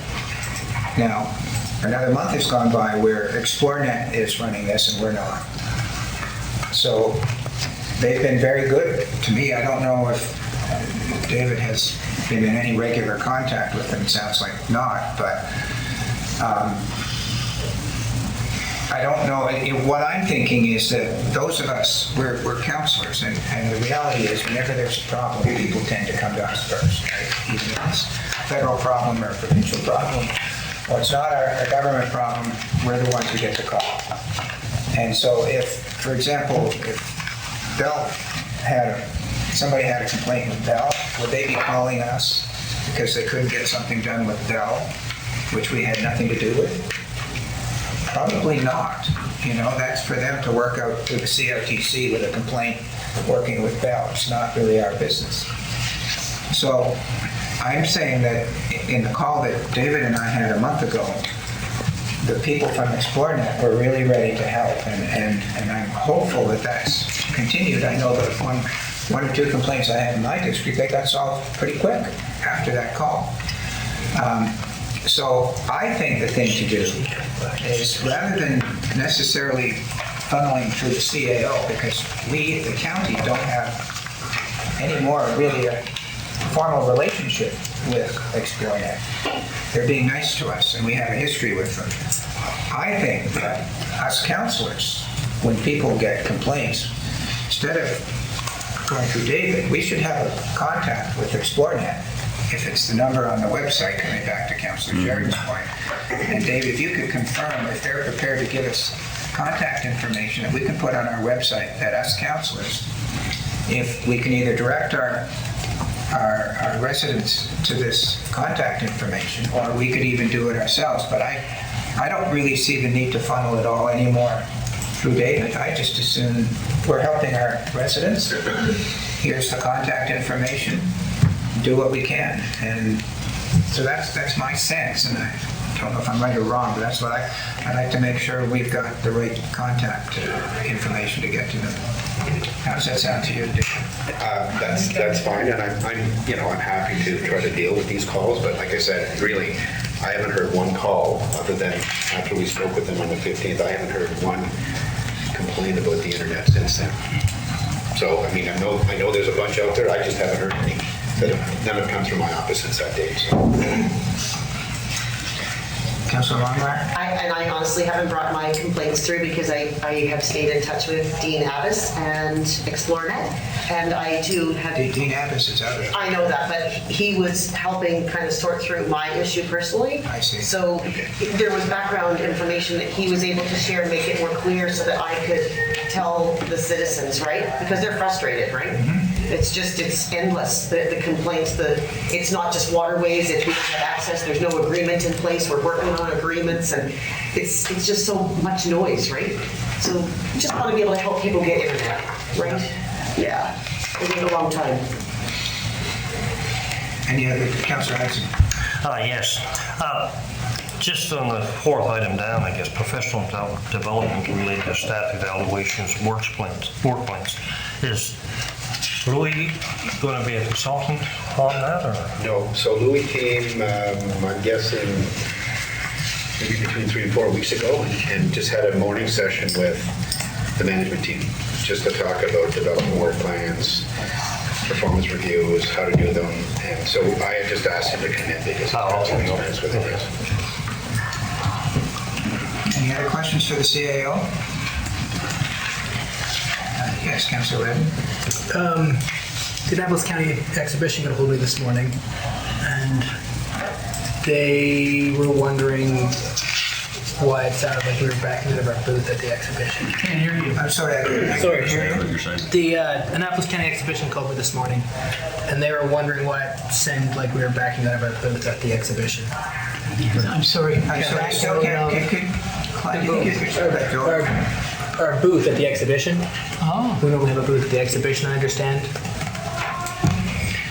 So as I understand it, they approached us a number of weeks ago, and the thought was we were going to man or woman that booth for 3 days. And it was going to be a collaborative effort between council, certain staff members, and the planners, because it was going to take a fairly significant amount of time. Linda has decided that given the requirements of her staff in doing the official plan and the number of meetings, that they did not have the time available to do it. So it was left at that because it's typically a planning exercise. If council is still interested in doing it, I can contact her and see if we can still get a booth, and we can arrange a schedule that councilors will be there along with senior staff if that's the direction we want to go. That's the bonus. I don't know what it is in the past. I had heard one mention of it before, probably a year ago, in council, and then this morning. So and I thought it was quite a good idea, and I think she was just concerned that we were using so much staff time over the course of this summer. But council, we're interested in doing it. We can organize it if that's the direction council wants to go. Recognizing that you're going to have to spend some time in August. Well, the recreation department had a great deal of work setting that up at one time too. Yeah, and I know they didn't have it last year, so I've never been there, but. Yeah. Is it in August or? August. Usually the second. The staff would be with. Well, sorry, can you check your word? Thank you. I always enjoyed my time at the exhibition. I actually quite look forward to it, to go in there, because you get to see people from all around the county we know, and you get to goof around with them. I remember one year we had this, a foolish thing. The boat? The boat or something, Yeah. they stuck their heads in it, we give them little prizes and pins and, county. It was good. I thought it was good for getting council out and amongst the public. So Mr. Dick, it sounds like we'll leave it to you to maybe get back to counselors if, you talk to the staff. And it sounds like there's at least some counselors who are prepared to man a booth. If in fact we have a booth, I'll just leave that to you. Thank you. Talk to Recreation. Councilor Sheridan? So I do understand where Linda's coming from because those planners have been out meeting after meeting and they are tired. And her idea was to bring them in there to explain zoning more to the public. She thought that'd be a great idea, but I get where she's coming from because those people are exhausted. Yeah, I'm with you. So I don't think we should really push to get them involved in my. I was thinking of the counselors. Yeah. The deputy warden looks like he's ready to do 3 days solid. Not a problem. Bring it on, I go hang around with people. It still takes staff. It does still take the staff to set up the booth. They have to be there, man the booth, take the things away, and it is a lot of work. Not that I don't mind going down myself either. It's just that I know that their time is limited this year, and it's just for this year because of all the planning that's going on. So, in my opinion, they do need a break. Okay, well, we'll leave it in Mr. Dick's good hands. Councilor Bardo? I enjoy the exhibition too, and I always supply a week long pass, and I'm glad to see it back in the running this year. But I intend to go around and participate in the events and meet the people wandering around. I don't want to be stuck in a booth waiting for them to come to me. I don't mind stopping to talk to anybody and around there. I don't want to make my time at the exhibition that formal. I want to go and make over my own way. So, let it be known, I'll be there. Oh, gee. Declaration. Any other questions for the CAO? If I may just share more comments. There's been a flurry of RFPs that we've issued from the county over the last 4 or 5 weeks, including vehicles. Very difficult to find vehicles, but we did find 2 new vehicles to replace the aging Jeeps that are out front. We tried to get some new trucks. Couldn't find anything new in the county. So we decided to go alternative routes. And included in this, we were looking at lease options, we were looking at electric vehicles. We did find a used vehicle, I think it was a Ford 150, I think, or was it a Tacoma, I can't remember which one it was. So that's going to be one part of our fleet, relatively new, mileage is fairly low, but that looks like what we're going to have to do going forward. And because we had no responses from anybody, we're going to have to go out and look ourselves. So that's the vehicle side of things. We've issued an RFP for new engineering services. We had 4 respondents, none of them qualified. So we redid it, we sent it out, and we've got at least 2 new firms that have qualified that we'll be meeting with over the next short period of time. The HR consulting review, maybe that's what we're thinking about, is that we actually have assigned it to a consultant based on a review last week. That will be starting soon. And I've shortlisted the strategic plan to a firm out of New Brunswick. And the expectations are that they will still meet the demands that we had of trying to get this thing done early September. But when I speak with them next week, I'm going to ask them if maybe they can push that out a little bit, because there is some commitment from council in August, and I recognize that you have other demands in August, so we may see about pushing that to the latter part of September. So a lot of activity that's happened, and with the exception of the engineers, we've been fairly successful and certainly positive response.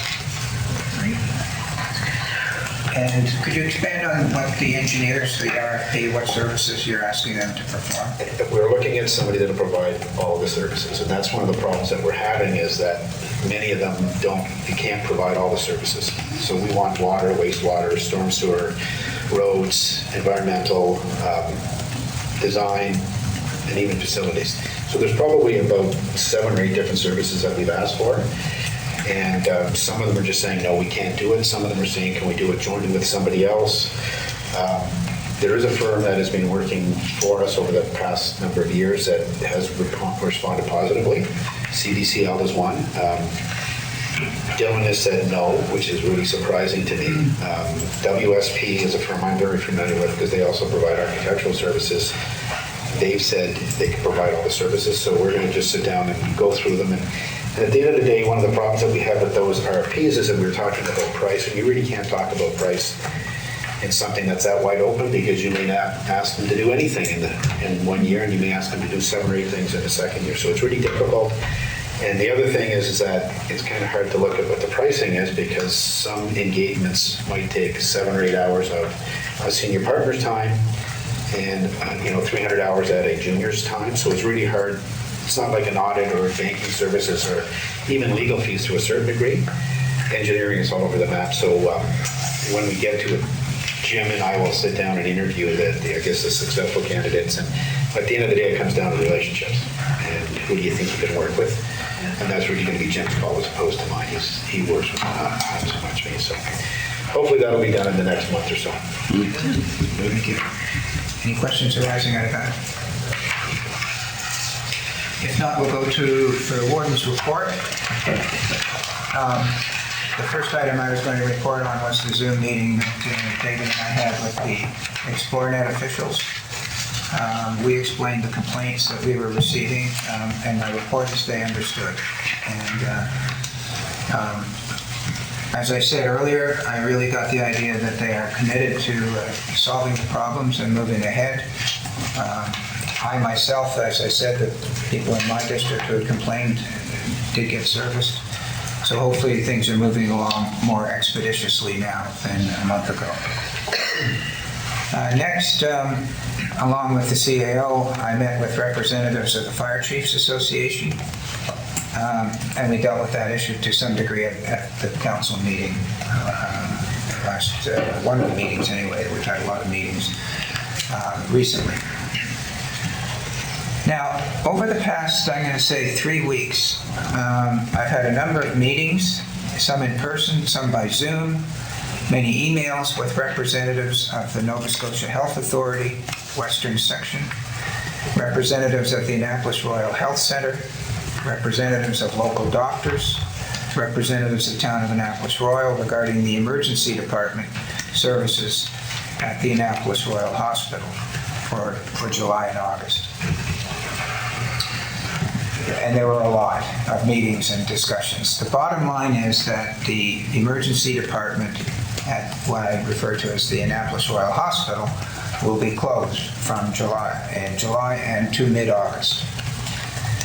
One of the concerns that I had was how to communicate these closures to our residents in the county. Of course, it's the health authority that makes these decisions about the closures. I see our job as making sure that it's properly communicated.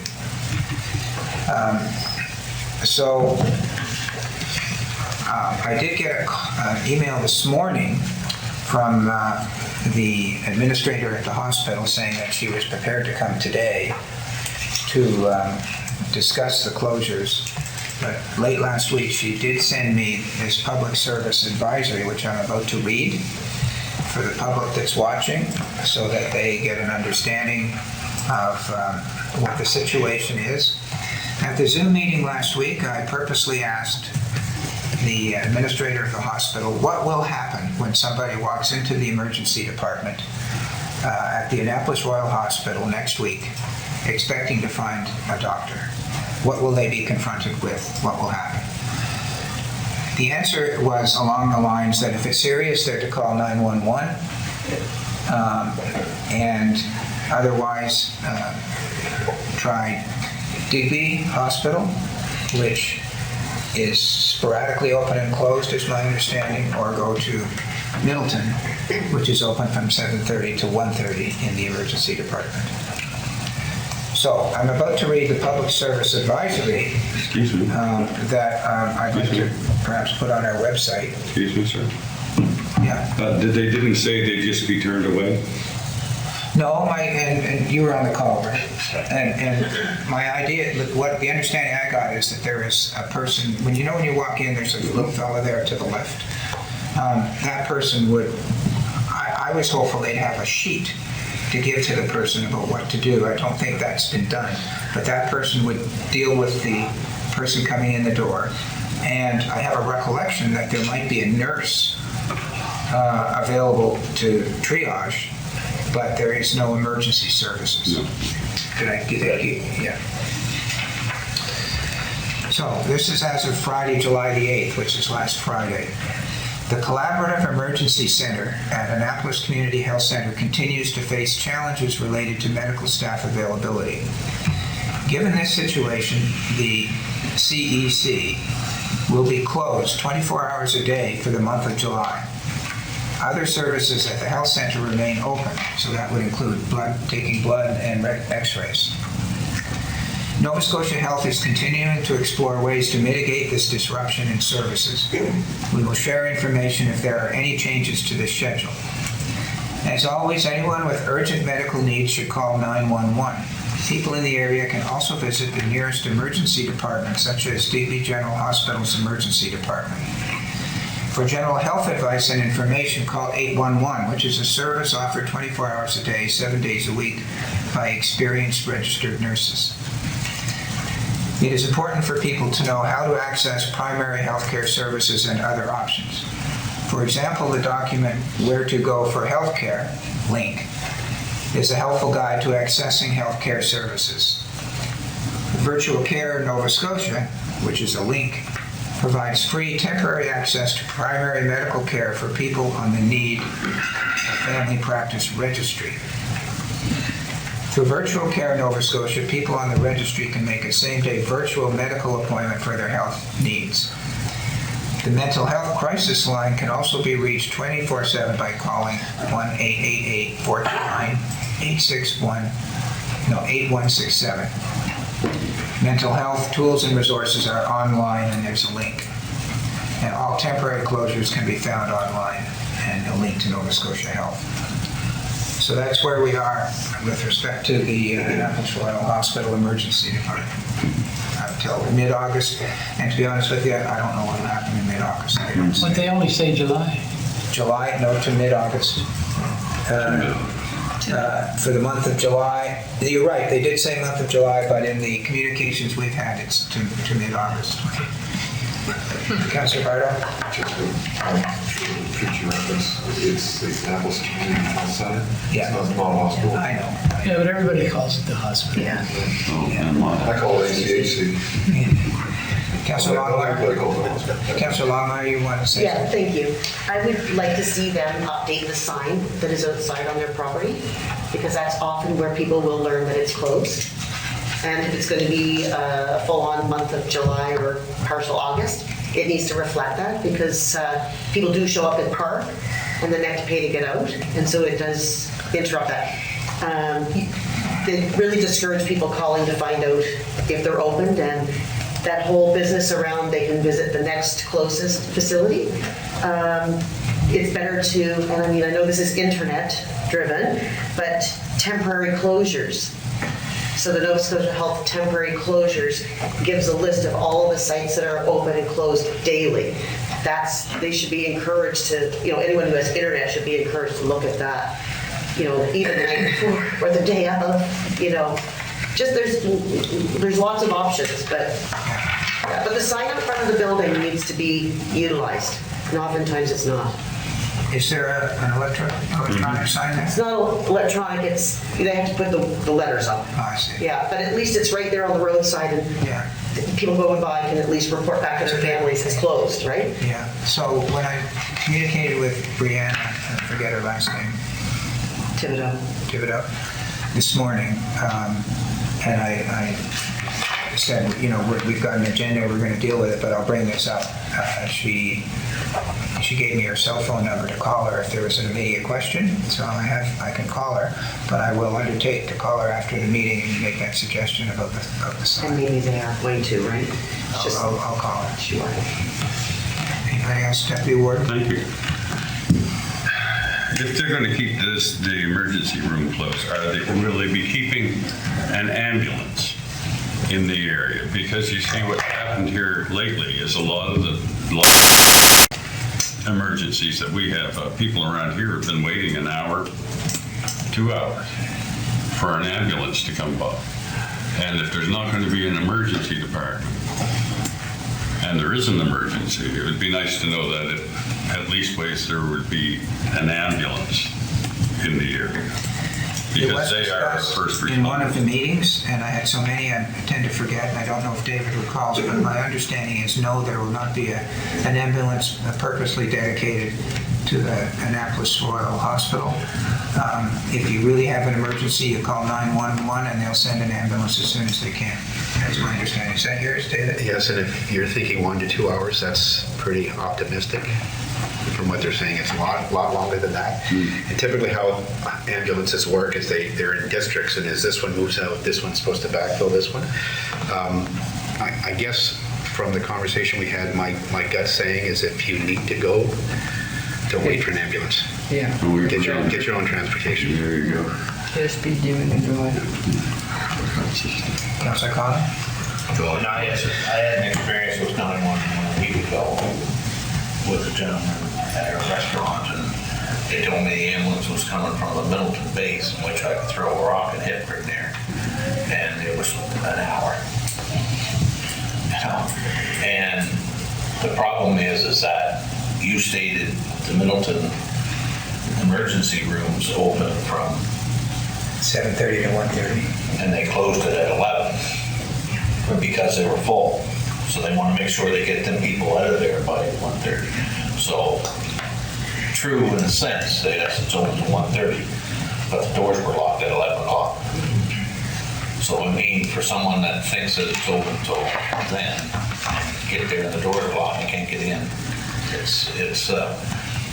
we're in a crisis. We're in a crisis. I thought I read on the news here this week that now they're looking for drivers for ambulances. You don't have to be a paramedic because now they're using 2 paramedics in a vehicle, which maybe only needs a paramedic and a good driver. And I've driven in an ambulance, and I know the paramedic couldn't drive a go-kart. Well, I agree with him. And I told that guy at the time, you cannot drive, slow down. You're going to kill me, I'm not dead yet. So there is something like that, but that's what I read, that they're looking for drivers. So they can stretch out their... If I may, Mr. Ward? Yes. And I probably said this to most of you before, but when I moved into the municipal world way back when, the province of Ontario was downloading a bunch of services, and land ambulance being one. And municipalities took over the service. So that was the very first thing I did when I started at the city. So I wrote a business plan to take over land ambulance as part of our region. And we were, I guess, fortunate enough to take over that delivery service. And the delivery service became significantly enhanced once municipalities took it over. But to put it into context, I think paramedics then were making, and I don't know what the numbers were, but I'm going to say $15 an hour. Yeah. Within 3 years, they were up about $29 or $30. And that was because they were being compared to firefighters and police officers and doing very similar jobs.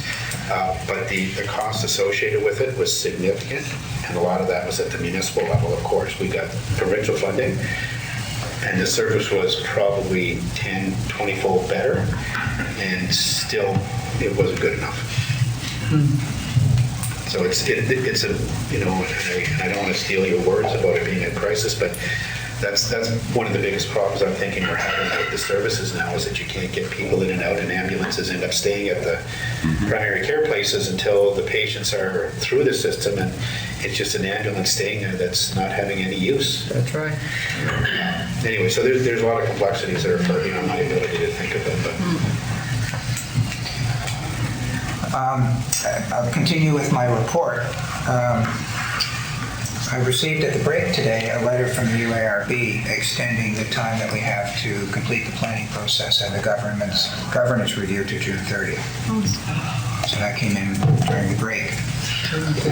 Other than that, June 30th of what June year? 30th, yes. what did I say? June 30th. June 30th, 2023. Okay, that's good. This is for all the zoning work. This is for all the zoning work, and the letter said that it's because we're reviewing the governance with the mail royalty and warden system.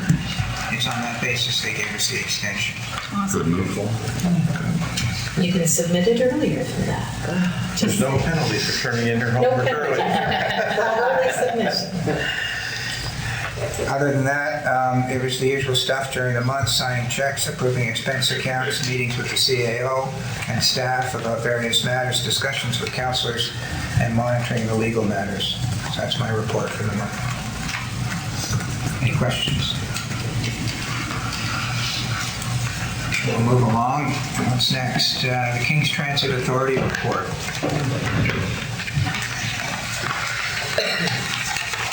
So it starts at page 76 and 88. It's the sideways pages. If I wanted that machine to copy those that way, it wouldn't have done it.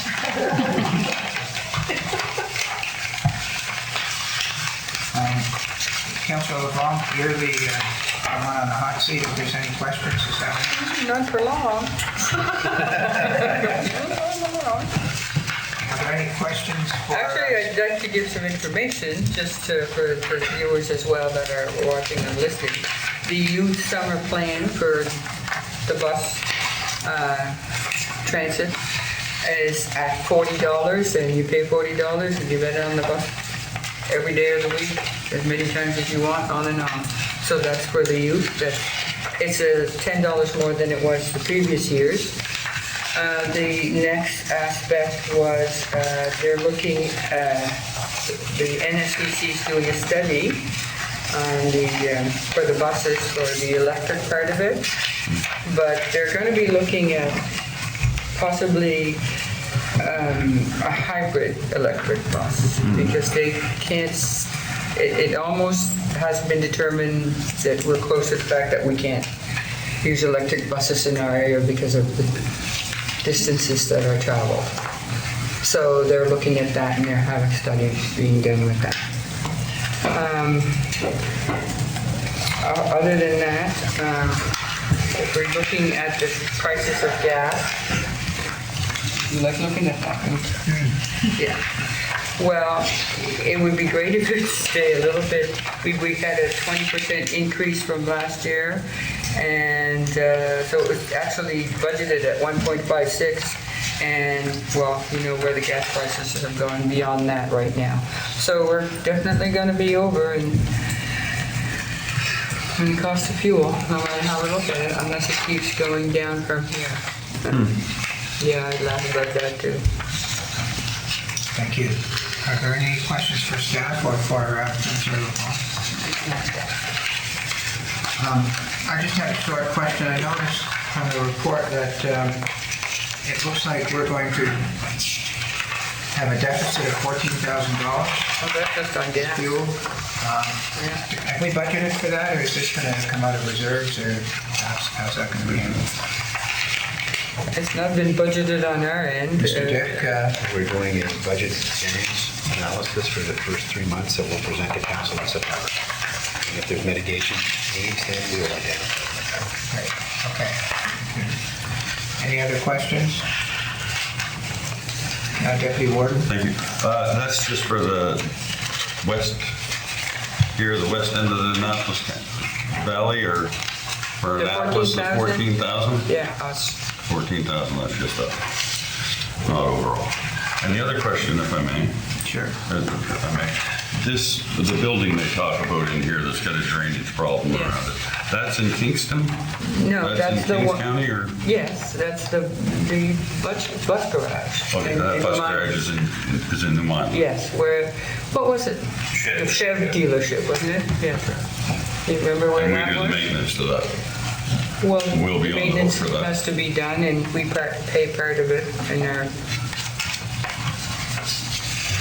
what do you call that? Reserve. In your levy. In our levy, or whatever you want to call it. In our levy. So they just put that price in there for what we'll pay on our maintenance side. Is that it? Well, at this particular time, they're having problems to find somebody to actually do the work. But whatever the cost will be, it's going to trickle down to us one way or another. But the way that I'm more looking for details on the service arrangement here. Because we pay them to do our maintenance. Yes. And I suspect we pay for, but do we actually pay for the workers' time, or do they just bill us a blanket price for the year for the maintenance and or do they just handle all our maintenance and bill us what they will? Our maintenance is done separately, depending on the bus. Like, remember the last year's bus was the donor bus, which was supposed, that we had from the previous year, ended up in the garage, and it went up to about $50,000 for repairs. But it's to just keep it over so that we can have this study on electric or hybrid type buses we're going to look on in the future. So that was extras. Am I not correct, Mr. CAO? And if you recall, we got charged extra for cleaning. And we got extras for cleaning those said buses. And I think you're still investigating that? Yes. So we just pay what they bill? Pretty much. Well, Okay, yeah. that's what I need to know. Thank you. Anything else on the King's Transit? Okay, do we need to receive, accept a motion to receive that report for information? Moved by Move to Deputy receive. Warden, seconded by Councilor Redden. Discussion? Seeing none, I'll call for a vote. All those in favor say aye and raise your right hand. Aye. Opposed? Motion's carried. Next is the 7.4, the Soldiers Memorial Hospital Foundation report. We'll have Mr. Hutton speak to us this morning. There's a report here from Mr. Smith, the chair, and there's a director's report from Ann Kroll, the secretary, and there's a report on physician recruitment and retention by Mr. Hislop. Are there any questions or comments with respect to those reports?